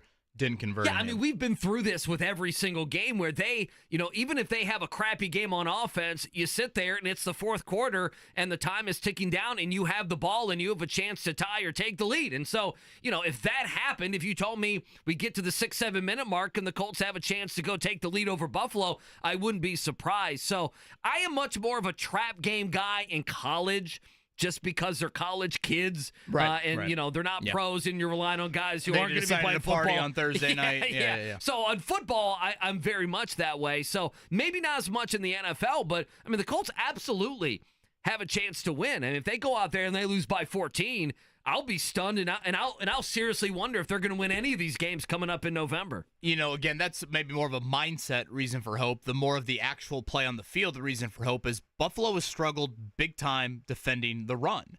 And, I went on Buffalo radio yesterday, and I mentioned this earlier in the show. They were shaking in their boots, bringing up Jonathan Taylor and the potential of the Colts run game. Now, of course, us here in Indy, we're like, well, yeah, Taylor's had moments this year, but a lot of those moments have been with Richardson, not Flacco. So I think that's a question you would have. But Buffalo is 26 in yards per carry allowed.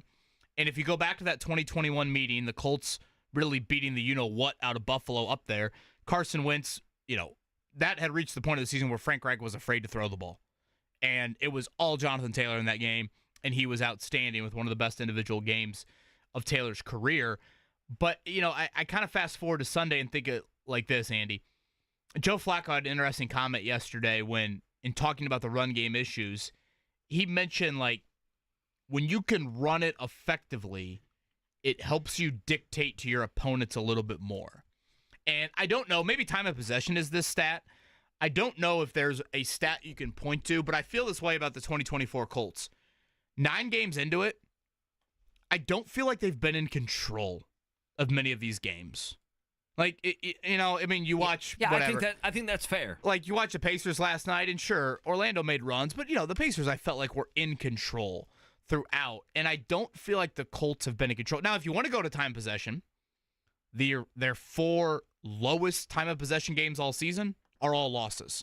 So, again, I don't know if it's a gospel stat, but you could maybe point to that as being something that matters for Sunday, though, because I think an element of limiting Josh Allen or quieting his ability to take over a game is keeping him on the sideline and grinding out long drives, being methodical, trying to create double-digit play, 70, 80-yard drives.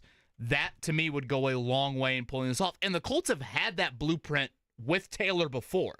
They've been a team that can do that. This season, we really haven't seen any of it. They've only won the time of possession in one game this year. I mean, one of 9 games. I'm trying to think, what game was it?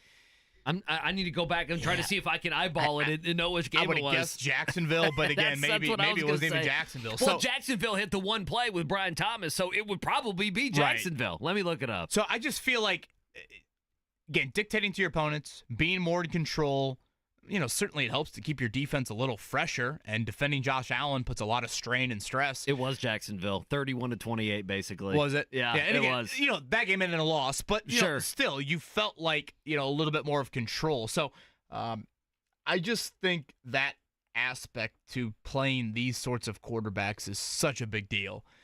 So to me, that is a huge key. And Buffalo has struggled in that area.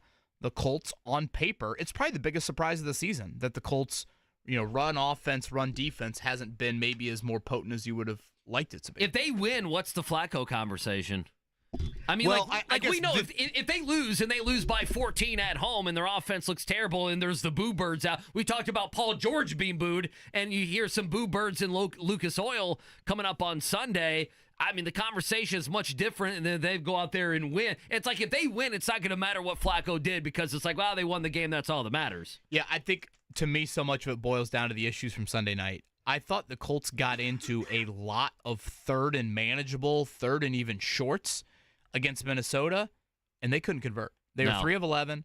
I brought up earlier the 3 4th downs they had, or the 3 third downs they had in the fourth quarter there. So, again, this game smells of a big Taylor game and playing keep away, but obviously Flacco's going to have moments where he needs to deliver. And, those third downs, like I go back to that Pittsburgh game that you brought up earlier in the show, Andy. At that point, Richardson had really failed you in a lot of those third downs at that point of the season. And Flacco came in, and remember, that was a bunch of third and longs. Oh, I know. It was, what's this? Downs here, Pittman here. I think Ogletree had a big third and long that he chipped T.J. Watt and then kind of went out on a pass pattern. His one catch of the season. I'm kidding. I'm kidding. Though. I mean, that's the area that you want to see Flacco be the veteran, be the 39-year-old guy, the wily vet, all of those things. Because, again, Buffalo is not the exotic defense. And really, they have been a big turnover differential team. They haven't been dominant in a lot of categories. So, to me, the Flacco conversation revolves around that. I'm not as, locked in on he needs to throw for 320 like he did in Cleveland for so many of those games. Not at all. It's, can you play a little ball control? Can you step up on the big third down moments? And anytime you play a team with the potency of Buffalo, red zone efficiency is going to be big, making sure you convert 7 instead of settling for 3. He can't make the game. He can't make the losing play. I think that's what killed me in the Minnesota game is, he missed a couple third downs, and I know those are losing plays, but you drive down the field, you have one of your better drives. I mean, your best drive basically the entire game, and you throw an interception in the end zone. That's an Anthony Richardson thing. We have Joe Flacco. You put him in the game, so if you get down there to the 10-yard line, you're getting a touchdown. You're not throwing an interception. Speaking of the offense, I found this to be very interesting. Yesterday, Michael Pittman Jr. is meeting with the media. He's talking about his injury and everything else. Pittman was asked how the offense can stop struggling, basically, how they can be a better offense. And he gives KB, I'm sure you were there, he gives an actual legitimate answer. I think we got to take some of our short game and do that more, because we are kind of in a shot mentality and we just need to be more consistent. And I think that we're going to do that this week. I mean, number one, he's giving you a legitimate football thing, which is stunning to me. I am nodding my head at that. I'm listening to the sound yesterday. I'm like, wait a minute, Michael Pittman, the name of it was Pittman offers a solution for the passing game struggles. And I'm thinking, this is going to be a nothing burger, right? He says, we need to get out there and work hard and watch film and practice, have a good practice today. And he comes out there and he says that, but that was the exact thing that Flacco was doing, and it's not. I don't know what they were doing in the Minnesota game. He didn't take those short passes. Well, I thought yes and no. Yes, he didn't take enough of them, and then when he did, he missed. Remember when he airmailed Taylor out of the backfield, on a little third down check down? Yeah, he missed 3 or 4 of them. He missed Pittman on one of them, but then too. They got to that 3rd and 2 late, and this is where, again, with Steichen, it's just really, Steichen viewed 3rd and 2 as that's where you take a shot because you're going for it on 4th and 2. That's just a hair too greedy for my liking. I think right now with your passing game and with Pittman Jr. specifically, that's who they targeted. Remember on 3rd and 2. You run the ball up the middle. That's where you, and I'm not even saying that you have to run it. Right. Option route to Josh Downs. Something that is a higher percentage play there than that. And, I appreciate Pittman Jr.'s candor and his honesty, and he's spot on. I mean, that clip is exactly spot on. But the conversation you have to have with him right now. What's his over-under on percentage? He went from 95% of the snaps 2 weeks ago to 75 in Minnesota. And for those unfamiliar with what that looks like snap count-wise for Pittman's career, 75 is one of the lowest of his last 3 years. You got to go back to his rookie year. Well, they only had 49 plays, so what's 75% of 49? Right. I mean, that is it's not many snaps. For Michael Pittman Jr., it's a very small number. I think that's got to continue to decrease. I mean, unless he's got a good week with a back, and I know backs can be finicky. One week they can be one thing, the next week they can be another thing. It's just, he's not a big creator of separation to begin with, Andy. So then you throw a back injury on a dude that, again, is not 4.3 40 and, crazy short area quickness, then that window gets even smaller. Go back to the Tennessee game. Tennessee game was the first game he played with his back injury. Right. He catches the 500 ball from Flacco in the end zone. Yep. He ices the game with the L'Jarius Sneed all over him catch. Both of those plays, he was not open. Those were two glorified jump balls that he just 6'4", 225-pound, no USC pretty boy out, toughed the opponent there to come down with those two balls. So I think you just have to live in reality with Pittman right now. And it's unfortunate, but in the last 2 weeks, he's got 10 targets and 2 catches. That is a horrible ratio. It's not sustainable. It's not healthy. And I feel bad for him because he's trying to gut it out. He's trying to play through it. So I do too. The playing time has got to continue to decrease. I mean, unless he's got the magical great week with the back, the playing time's got to continue to decrease. And I know it was one play, but I'd start to think about increasing old A.D. Mitchell. And that snap count was small. Well, if you have the snap counts up there, what was AD? It could have been more than 5 or 6 on Sunday night. I don't have the snap count. I have mid-season awards. I was going to bring up something for the mid-season awards. I don't, but I remember the one catch, but I don't remember. It was much small. more. Now, again, you brought up the overall play count. Just 49 plays. So if he played 10 plays, that's 25%. I don't think it was even 10. I don't think he was either. Yeah, I don't understand the Pittman thing because you ask about this on, what was it, Monday? Did you ask about this? And he didn't really answer the question. I think Joel A. Erickson, later on, kind of followed up. Well, we did the same song and dance yesterday. Did you catch that? Oh, with what? With Pittman again? With Pittman. A.D. Mitchell had 5, by the way. 5 total snaps? Yep. He only had 5 snaps? That's what it says. Yeah. 9% of the offense. And look, I'm not here acting like A.D. Mitchell needs to play 70%. Oh, he's made some business decisions, sure. Right now, with Pittman looking like he's looking, I just think that has got to increase for the rookie, decrease for Pittman. The reason I bring up yesterday is it was pretty much the same conversation we had on Monday. Okay. But I asked Shane directly, I was like, hey, the snap counts dwindled big time. I mean, you just brought up those numbers. 95% in Houston, 75% in Minneapolis. Is that due to the back? And Shane starts off that answer with not necessarily. Well, not necessarily also means... okay. Well, it can be a factor, right? Well, it also opens the door to where it sounds like he just had the lowest snap count he's had in probably 3 years. Right. Outside of the concussion game last year in Pittsburgh. Clearly, there's a reason for that. Yeah, and it's the back. And clearly the back's the reason because go back a couple weeks ago. They said when they bench Anthony Richardson, we're evaluating everything. It almost like you're not evaluating, hey, we're going to pay Michael Pittman less. Like, you wouldn't do that if he were 100% healthy. No. You wouldn't say, I will take 20% of the snaps away from Michael Pittman Jr., a guy we just paid for 3 years. Pittman, commend him to the nth degree. Again, no USC pretty boy. That man just signed a great contract, and he's playing through a back injury that would send a lot of guys to IR. Especially for a guy that just signed a contract, yeah. There's no tap-out discussion. There's none of that. I mean, again, like, Pittman Jr., you don't need to prove your worth to me.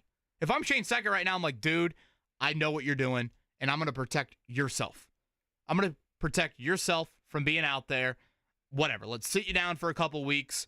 Let's go from here. Because I actually think right now a Pierce, Downs, Mitchell, Doolin quartet is not the end of the world. There's been other years, i.e. last year, where you lose Pittman, and you might as well not even get on the team plane.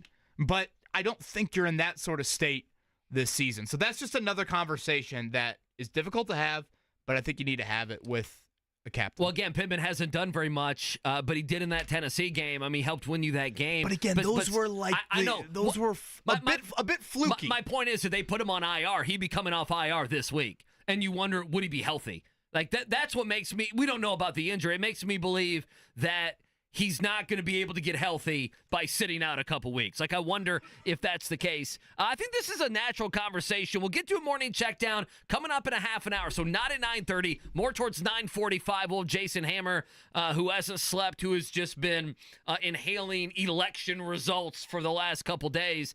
So we'll get his thoughts on Thursday Night Football and the week that's coming up in the NFL and college. I know you probably don't care too much about these things, but just to connect to two pieces there. You mentioned Michael Pittman Jr., okay? We're talking about Pittman Jr., and then it leads to the conversation about A.D. Mitchell.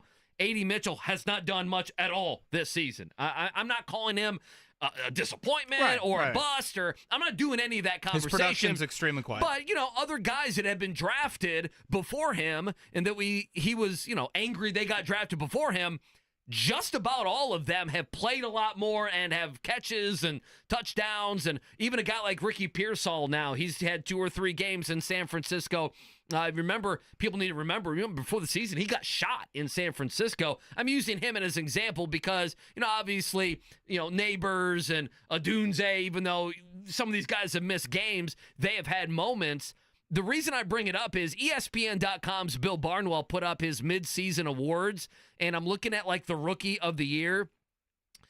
A guy that they really wanted, obviously Jane Daniels is the Offensive Rookie of the Year.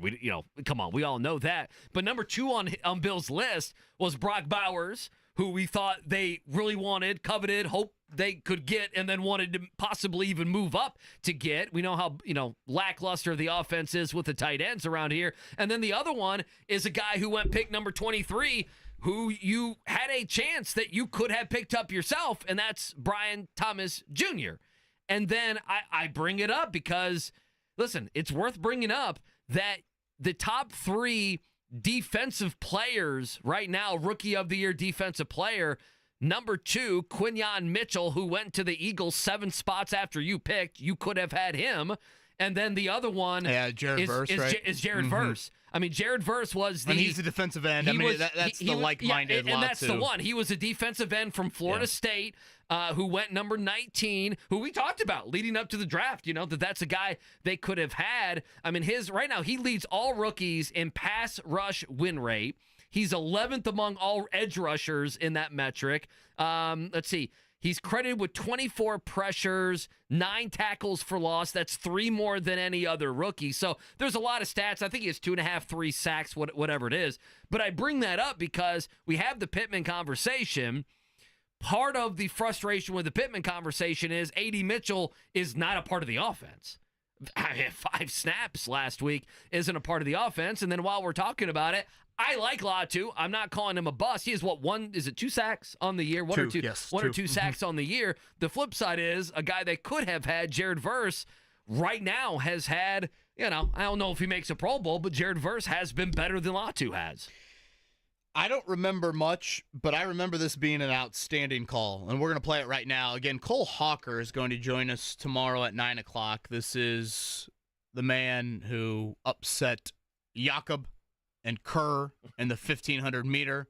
Remember, that was all the talk. Jakob and Kerr, Well, didn't they have a battle against rivals. each other? Yeah, they hated each other. And here came old Cole Hawker. Don't forget about him. Lee Diffie on the call again. We'll have Cole on tomorrow, the Cathedral product, the Indy native here. He joined us just prior to the Olympics. Let's play this. This is from the Olympics right here. The 1,500 meter gold medal race. Speed, and on the far left is one of the 3 Americans, Cole Hawker. He's coming up to join his teammates, Yared Nuguse and the 21-year-old Hobbs Kessler. If Cole Hawker can stick in this, get around his American teammates, he could spoil the fun. This is your podium from Tokyo, 1st, 2nd, 3rd, right now, in the race right now. And look at the Americans on the bell lap. Yared Nuguse, Cole Hawker, and Hobbs Kessler. They're in the top 6. And look at Hawker. Hawker can sniff a medal. Hawker needs to move around Nuguse here.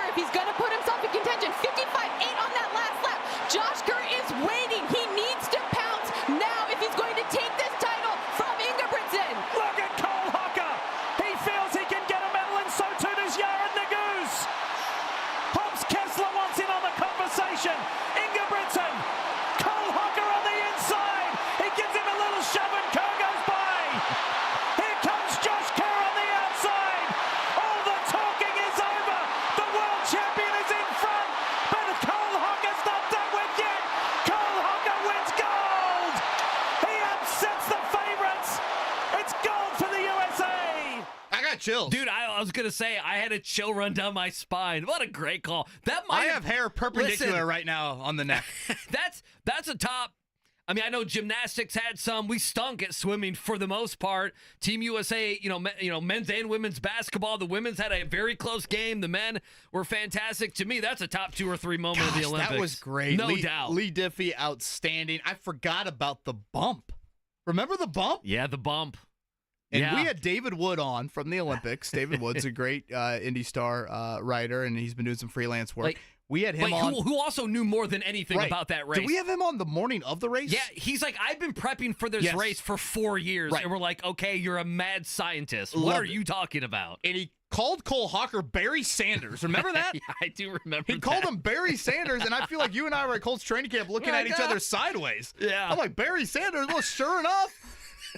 He was 3rd right. and 3, he takes a hit at the line of scrimmage and falls forward He to was get right. it there, closing like Rivera, Tiger on a major, and on a Sunday in 2000. Joseph Newgarden on lap 200, maybe. I was about to say, if we were to do the closer analogy now, who's the closer of the time that we would do that? In any sport, I can't even think of one. Well, wasn't the Guardians closer? Didn't he get absolutely rocked in the playoffs? He was supposed to be good. Yeah, had not a lot of home run in like 38 years. Outstanding. That is great. So again, Cole Hawker going to join us coming up tomorrow in the 9 o'clock hour. All right, as Andy said, Jason Hammer, bumping him a little bit later in the show. He's been great with his bets on Thursday Night Football. We'll get you set. It's a good one tonight. Ravens-Bengals coming up from Baltimore, all purple there for John Harbaugh's bunch. And that one favored by about 5 or 6. Pop quiz in a few, so go ahead and give us a call for that, 317-239-1070. Before all of that, let's check it down.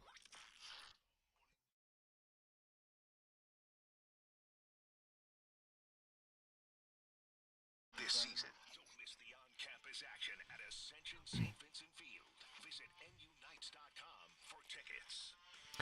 Yeah, let's start in the NBA last night. Pacers, they get to 500 now on the season. Nice win by the Pacers last night. They hung on. Boy, they needed Tyrese Halliburton 3 at the end. We'll get to Jarris Walker in a second. Benedict Mathurin opened the game pretty good as well. 118-111, your final there in Gamebridge. Like I mentioned, Jarris Walker probably... not even probably. The best night he's had, at least offensively. Especially because it meant something. It did. 17 points in 23 minutes. Played a lot of minutes in the fourth quarter. Here's Walker post-game. Just comfortability, like just being more comfortable on both sides of the ball, the sets, the offense, knowing what defenses we're in, and then just starting to have fun with it. Just not taking it for granted as well, because I know it's the NBA, so, it could ups are ups and downs are downs. So just trying to not take any night for granted. Pacers have won now 3 out of 4. Coming up tomorrow, they're in Charlotte. 6:30 pregame, 7 o'clock tip-off right here on The Fan. And again, the Knicks, 5 o'clock Sunday. So you have Colts at 1 o'clock, and then Pacers Knicks from Gamebridge Fieldhouse coming up at 5. Speaking of the Colts, their injury report, not too bad for a Wednesday. Bernard Ryman progressing through concussion protocol. He was full yesterday, so on track to play as long as he doesn't have any steps back in that. Zaire Franklin, rare to see him miss a practice, but still, it's a Wednesday. Ankle injury for him, and Michael Pittman Jr. out on that Wednesday, which he has been for several weeks now. For Buffalo, I'd say the big one is probably Amari Cooper to watch for this week. It sounds like Keon Coleman, their rookie wideout, who has been pretty good this season, probably iffy for Sunday. Cooper was a late scratch last week due to a wrist injury. Again, he obviously came over in the trade last month. We'll see about his status. They went walkthrough yesterday, the Bills, as they get ready for the Colts here coming up in Week 10. That's a rough loss, by the way. Coleman, if Keon Coleman's they not are playing. a hodgepodge bunch of wideouts, and that's why I think part of the Cooper thought there. Again, they are. So much of what they do is Allen's heroics, and he's been good. He's you want to talk about most valuable player? Oh, without a doubt. Acronym, without a doubt. You could make the case he might be that more. He might be the best player in the league too, but most valuable. Whew. Well, he certainly is that. I think the Chiefs have a better roster than the Bills. Well, look at Kansas City's defense. Yeah. And how many picks Mahomes has thrown. 1,000%. I think they're a better defense. Quickly, college basketball last night, 80-61. That's your final in Bloomington. Indiana wins their opener. And to me, it's all about Mackenzie Mbako. 31 points, 9 rebounds in the win. Ballo had 15. Renew had 15 as well. Galloway, 9 assists off the bench. So the Hoosiers go to 1-0. And then a game that all of us, we all watched together, FaceTiming each other. The Notre Dame Fighting Irish, 89-60 over Stonehill. Yeah. Micah Shrewsbury, 1 undefeated on the early season. I need my bowl back from the Congratulations. spinach dip, Kev, whenever you can get that back to me. Yes, I The will. I'll chips make and sure. dip. I just figured you would come over for Buffalo on That's Monday true. nights when Notre Dame hosts Buffalo. Is that who it is? At Georgetown next week, the Fighting Ed Coolies Okay. for the Irish. Okay. Are they supposed to be any better? I have no idea. I'm afraid not. Now, Yeah. they beat Notre Dame last year, and I Okay. was like, oh boy, I knew this was going to be a bad year. Yeah. Well, there are a lot of signs to that. But that's a game I'm like, all right. By the way, did you see You can win that, Did then you you're- see Villanova lose last night? They need they need homeboy back. They need a Jay Mr. Wright. Wright, yeah. yeah, they need Jay Wright back. You got anything else? Tomorrow night, Purdue and Butler back in action. So Friday night hoops, we'll get that here, and obviously sectional titles coming up tomorrow night. We've got a big one in Lawrence, LN #1 against Cathedral. Cathedral's knocked them out each of the last 2 years. Such a great season for LN. You going to that? Great. Come on. Don't think we'll be making it out there for that. You don't think so? Okay. I will All tune right. into Greg Rakestraw. All right, wow, that's even and company. better. And if we That's haven't, that's why he's there. We got Pacers on our airwaves, so good we will point. not have a game. So, but yes, it'll be I think a chillier night for high school football, but sectional titles handed out tomorrow night. Yeah, I did see the weather's supposed to, it's 60s, and then it's like high of 58, then it's like high of 55. Then and it I'm gets like, darker earlier yeah, and I'm like, now, well, and- hey, we're making it like the second week in November. So, at some point, you got to stop complaining. I guess that's This us. pop I quiz guess we'll is stop. doable, by the way. I'm looking at it. So let's do a pop quiz. So in 20 minutes, Jason Hammer's going to join us on the other end. It's a Thursday, so it's not a freebie Friday, but let's load him up for a pop quiz. 239-1070. It's a doable pop quiz, and we've given a couple of these answers out actually today. So let's do that. We'll do it next here. It's a Thursday. 93.5, 107.5 The Fan.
All right, in about 10 minutes, the great Jason Hammer, he's going to join us. Obviously, he's been outstanding on Thursday Night Football with his picks, and hopefully he'll have some winners for us here coming up tonight. This pop quiz looks very manageable.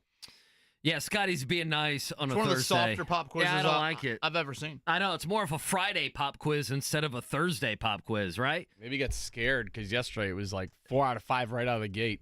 I think I saw a video of number 4 hitting a home run the other day in batting practice, just randomly at the age of like whatever he is. Hell, he's got to be 52? close to 50 now. He could still play better than probably some of the guys on the field right now. Certainly. He could play for the Reds. How about that? Bring him back. Hey, that'll be the big free agent signing for the Reds in the offseason. Well, Tito, Sell you don't tickets. need players. You've got the manager. Good point. Can't wait to talk Reds baseball on the Fan. We'll probably just get a special show Do that. Yeah, dedicated to the Reds Carve- every Tuesday corner. night. Carve Yeah. out 3 The hot hours. corner there. featuring Kevin Bowen. Right, exactly. Yeah, we have Rick Carlisle on every Yeah. Tuesday. How about Well, Tuesdays with Tito? We do a little hot stove baseball. What's going on in Double and Triple A? During That'd the be summer. fantastic. Down on the farm. Give us a number 1 through 8. for the Let's pop go with quiz. caller number 3 today, Mark. Caller number 3. Randy. Hello, Randy. How you doing? Randy, I am great. How are you? Oh, not too bad. Randy, what's the greatest sporting event you've ever watched? Well, I would say probably one of my favorites, and a little bit of bias would probably be the '87 NCAA championship. Did It's a I good one. see last night, Scotty, fill me in, Daryl Thomas's kid on SIU Edwardsville? Do I have that right? Randy, were you watching last night? No, I had to listen by radio. Gosh, well, first off, thank you for doing that. I thought that was right, but I don't know. I could be way Well, off there on is that. a Miles Thompson on SIU Edwardsville. Is that what you were looking? Is that the kid you were looking at? Maybe I'm way off on Okay. that. Someone could chime in to correct me if I'm wrong. Well, if Scotty doesn't know, On don't that look at end. me and Mark. Yeah, I no know. offense. Or certainly hopeless on that. New Orleans, Randy, was that the 87? Was it Superdome? Was that at the Superdome? That's exactly right. Obviously, Keith Smart, and the rest is history on pretty that good. end. All right, I think the pop quiz is manageable. Andy Sweeney, go ahead with number 1. All right, let's go. Question number 1, Randy. The Pacers beat the Magic last night. Who was the game's leading scorer? Was it Benedict Mathurin? Was it Franz Wagner, Miles Turner, Pascal Siakam? Let's go with Turner. You ever been to Germany, Randy? No, I haven't. You ever been to Germany, Randy? Oh, Franz Wagner? The most Indiana pronunciation you've ever heard of that last name. Yes, Daryl Thomas's kid. So I was for the great just late Daryl Thomas's You'd have to have kid. an apostrophe Oh, S okay. to make it Yeah, full, Kyle full Thomas. Hoosier. Yeah, thank you, Scotty, for that. Thank you, Andrew, for confirming that. All right, number 2 here. Mackenzie Mbako scored a career-high 31 in last night's W in Assembly Hall. Name the last Hoosier to score 30 or more points in a regular season opener. Was it Trace Jackson Davis, Eric Gordon, Calbert Chaney, or Victor Oladipo? Let's go with Chaney. Gosh, the fact that Randy, I'd said that probably how many times this show, Andy? 2, 3? I know. Yeah, that Just one lets you down. That one we got to move on from. I feel like we have said that once an hour. Sorry, Randy. Question number 3: The Cincinnati Bengals face The the show Ra- starts at 7, Randy. We're just, if Why you are don't you mind. listing all 3 We hours? gave away a 4-pack Come to on. Hinkle, 2 of them actually. All right, Randy. I tuned in about 9:10. Randy, we are happy you tuned in. We're period. joking. I Yeah, was we're joking joking on that. Yeah. All right. Question number 3. The Bengals face the Ravens tonight in Baltimore. It's Thursday night football. Since the NFL moved to its current 8-division format in 2002, which team has won the most AFC North championships? Ravens, Bengals, Steelers, or Browns? I am going to go with the Steelers. Number 4 here. Name one of 2 players in Major League Baseball history to win Rookie of the Year and Most Valuable Player in the same season. So Rookie of the Year and MVP. It happened in 1975 and 2001. We need one of the 2. 75 was Fred Lynn. No, I like that. Gosh, there you Randy, go. how the hell did you pull that out? Ah, he knew it. Basically, my wheelhouse is baseball pre-1980. Well, gee, have you ever gone on a date with Scotty? I mean, geez, you two could hit it off here. That would be unbelievable. Next week, we need to have Randy call in, and Scotty just comes up with pre-1980s baseball, and it's a showdown. Stacking chairs at Sam's Silver Circle and the Slippery Noodle as Randy and Scotty are going back and forth on Warren Spahn's grandchildren. Oh, that's fantastic. Last one, question number 5, Randy. 15 years ago today, Utah Jazz head coach Jerry Sloan, one of the great ones, became the first coach in NBA history to win 1,000 games for one team. Sloan played college basketball, though, Randy, in Indiana. Where did Sloan play his college ball? Was it Valpo, Indiana State, Evansville, or Ball State? He played at Evansville. Boy, Scotty, if you would have told me at the start of this pop quiz the one he would miss would have been the one we talked about the most on the show, I would have been surprised. Unbelievable. Good job, Randy. 4 out of 5. The only one he missed was number 2, named the last Indiana Hoosier EJ. to score 30 or more points in a regular season opener, and Baco did it last night. It was Eric Gordon. 2007. It's a season many IU fans would like to forget, Well, certainly with how that played out with Lord Sampson on the sidelines there. But yes, that was the one he missed. Lord Sampson. Franz Wagner, 28. If Kelvin Sampson keeps his job. Oh, boy. I've heard this. I have heard the start to this sentence so many times in my lifetime. How many Final Fours for IU right now? At least, okay, so it was he got fired the 2007 season. Yeah, that spring. So that's 17 years. I mean, I would say. Scotty, correct me if I'm wrong. Weren't they like a top 15, 20 team when Sampson got fired? And also, if you remember, he was having guys visit. You know, he was a big-time 5-star. 1,000%. Okay, so I think a lot of Sampson. I mean, listen. I think they make at least 2 or 3. I think there's a chance they're in a national title game. Like I wouldn't just say that. I think they could maybe have another national title. A lot of people are viewing Houston as kind of the favorite this year. Well, I mean, okay, so college basketball. If you remember last year, they won. It was their first year, right, Scotty, in the Big 12. They won the Big 12, and they were pretty dominant. Kansas had won the Big 12 regular season or won a share of the Big 12 regular season. Scotty, you may know off the top of your head, it was more than 20 years. It was... Yeah, 24 maybe. I mean, it was a ridiculous stat. Like basically, Bill Self had won or tied for the Big 12 every single year, and they were a little down. They didn't have as much talent. They had some injuries. I know they had Hunter Dickinson. They have him this year, but Houston won the Big 12, and that was a big deal. So well, remember, I mean, Jamal Shed getting hurt in the tournament, right? I mean, if he doesn't turn that ankle, are they playing Purdue in the final? And this is not to denigrate Tom Crean. I know he had some very good years, but if he were there from 2007 until now or even a couple years ago, I think they make the Final Four. The over/under for me would have been 2.5. Yeah, on Final Fours. It's a terrible thing to say. I know there was a bit off the floor, but certainly on the floor, he is a hell of a coach. And he had a 4-year show cause. You guys remember? I mean, he went to. I feel like he was it 5? Yeah, I was gonna say he was with the Rockets for a while. Well, he was with the Milwaukee Bucks. He's with the Bucks, okay. As well. I mean, he had to go. He really disappeared from basketball. I believe Butler plays at Houston, the Big East, Big 12. I think do a head-to-head there. That's a rough one for Thad Matta. Boy, I could think of other places I'd like to go when you have questions at point guard. Yeah, can we get Texas Tech? Oh, man. If you're Thad Matta, you're thinking, can we get somebody else? We got Oklahoma State. I know, gosh. Get anybody else? Notre Dame somehow has avoided Houston. And actually, Notre Dame plays them now that I think about it this year.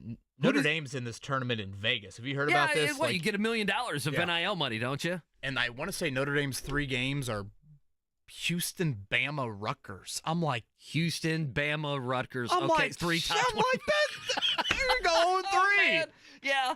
I mean, where's Chaminade? Chaminade. I'm with you. Do we not get UNLV or, Who does Notre Dame have in the AC? Is it not the ACC SEC showdown, or is it? I see you have Georgia on the schedule. Georgia. Is that what it is? That's what they've got. Is that the big showdown between the two? At Georgetown, and don't they play Marquette?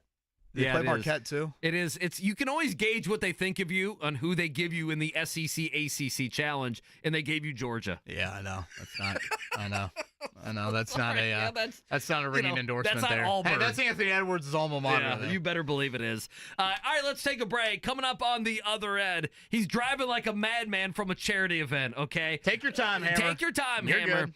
Jason Hammer will be here in a second, and we'll see what he thinks about tonight's matchup. I love his props, by the way, other than just like the point spread. So Thursday night football, a busy Saturday in college football, and then obviously the NFL on Sunday. We'll talk about it all. Jason Hammer joins us on the other end as we wrap things up on this Thursday on The Fan.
All right, so Hammer's here. He made it on time. I don't know where Kevin Bowen went. He's right behind That's the him. other There thing. he Okay, is. so there's KB. So Hammer's here. Looking sharp. Hammer, you're running in here. What were you doing? You were at a charity event? Hammer looks like $1 million. He does. He looks great.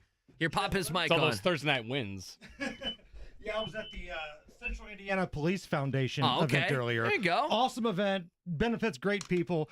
And maybe this is hypocritical, but I left the police event, did 90 to get here on time. I was about to say. Thank You're out God of nobody, breath. all the police were at the event, so nobody pulled me over. So we were good. Great point.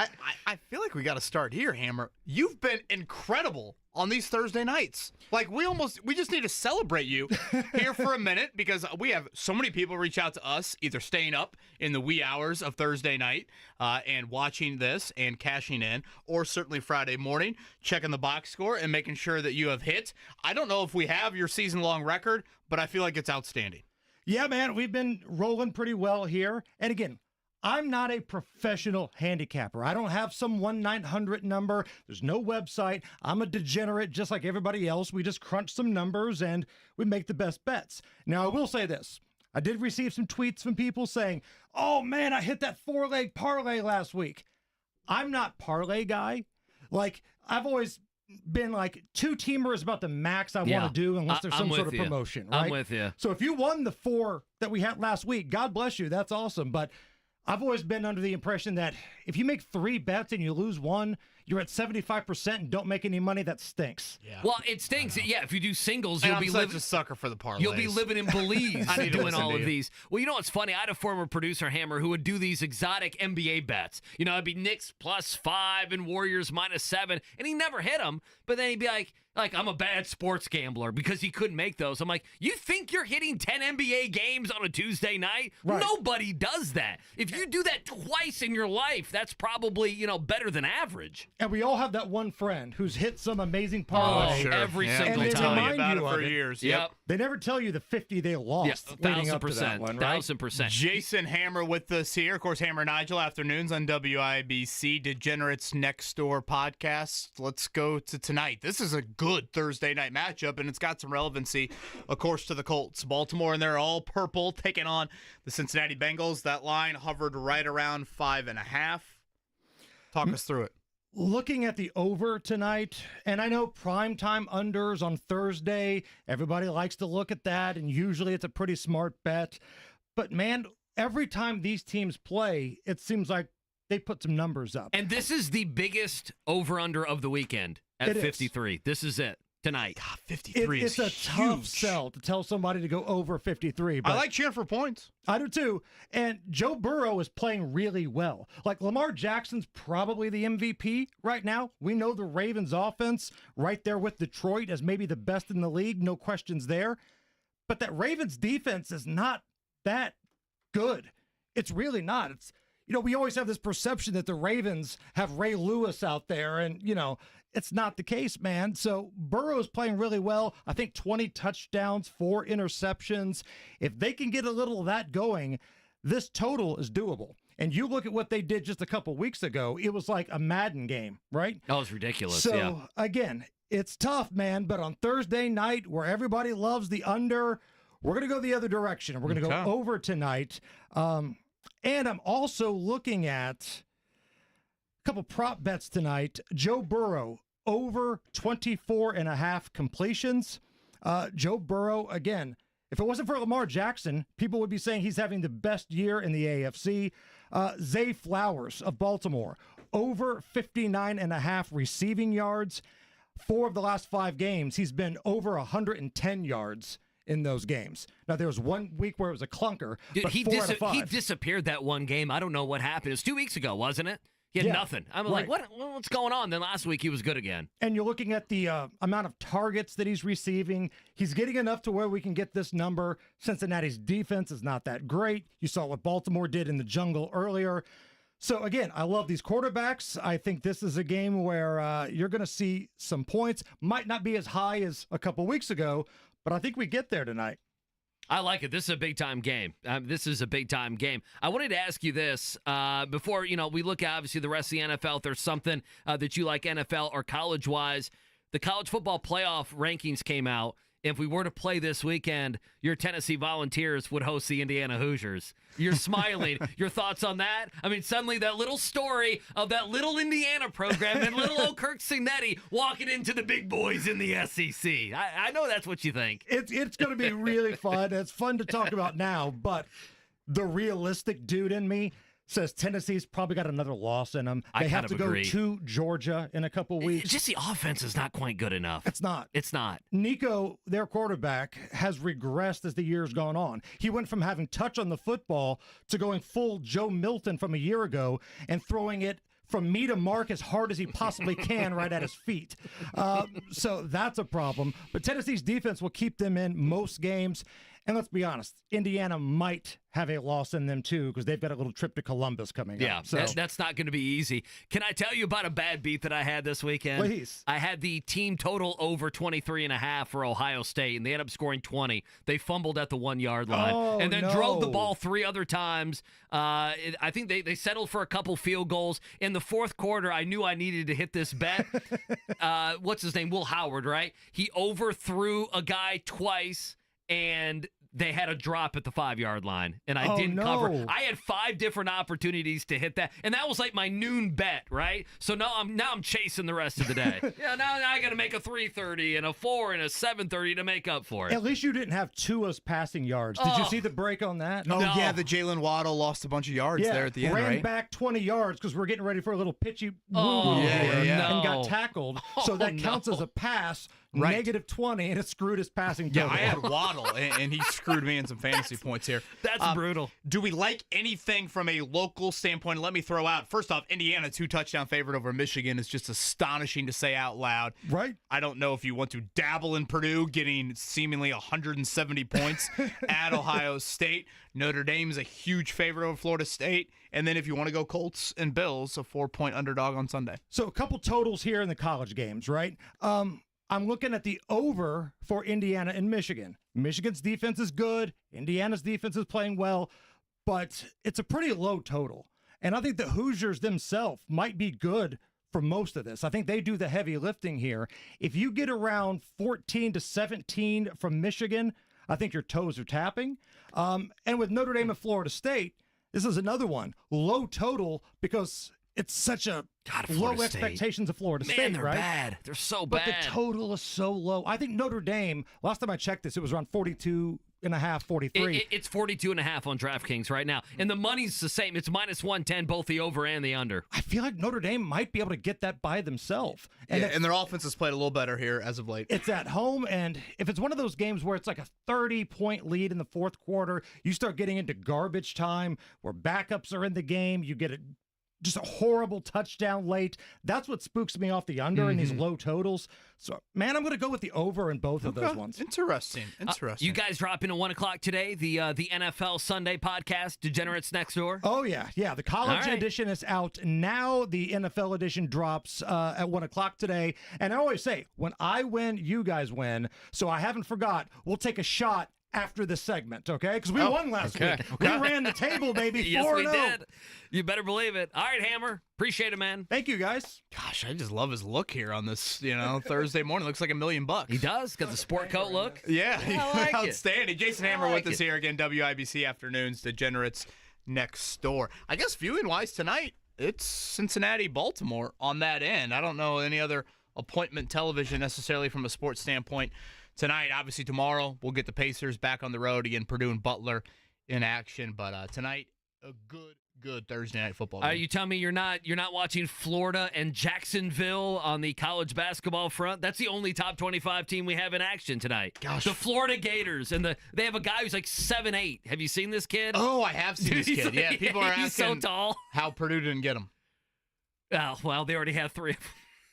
At the time, because Purdue, they already have a 7'5" guy. They usually have multiple guys. Come on. I was going to say, the thing about Purdue is they don't just get the 7-footer. They get the dude that's like 7'3". The Jacobson kid the other night. He's Will so tall. Berg coming in the game.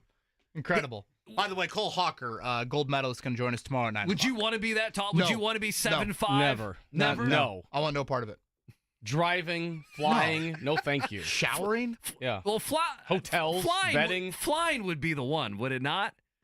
I mean, people, all of it. people are looking at you coming down the aisle thinking, oh, God, hopefully that guy's not hanging out with us. All right, good Thursday show. If you miss any of it, 1075thefan.com. JMV at 3, Jake and Jimmy at noon.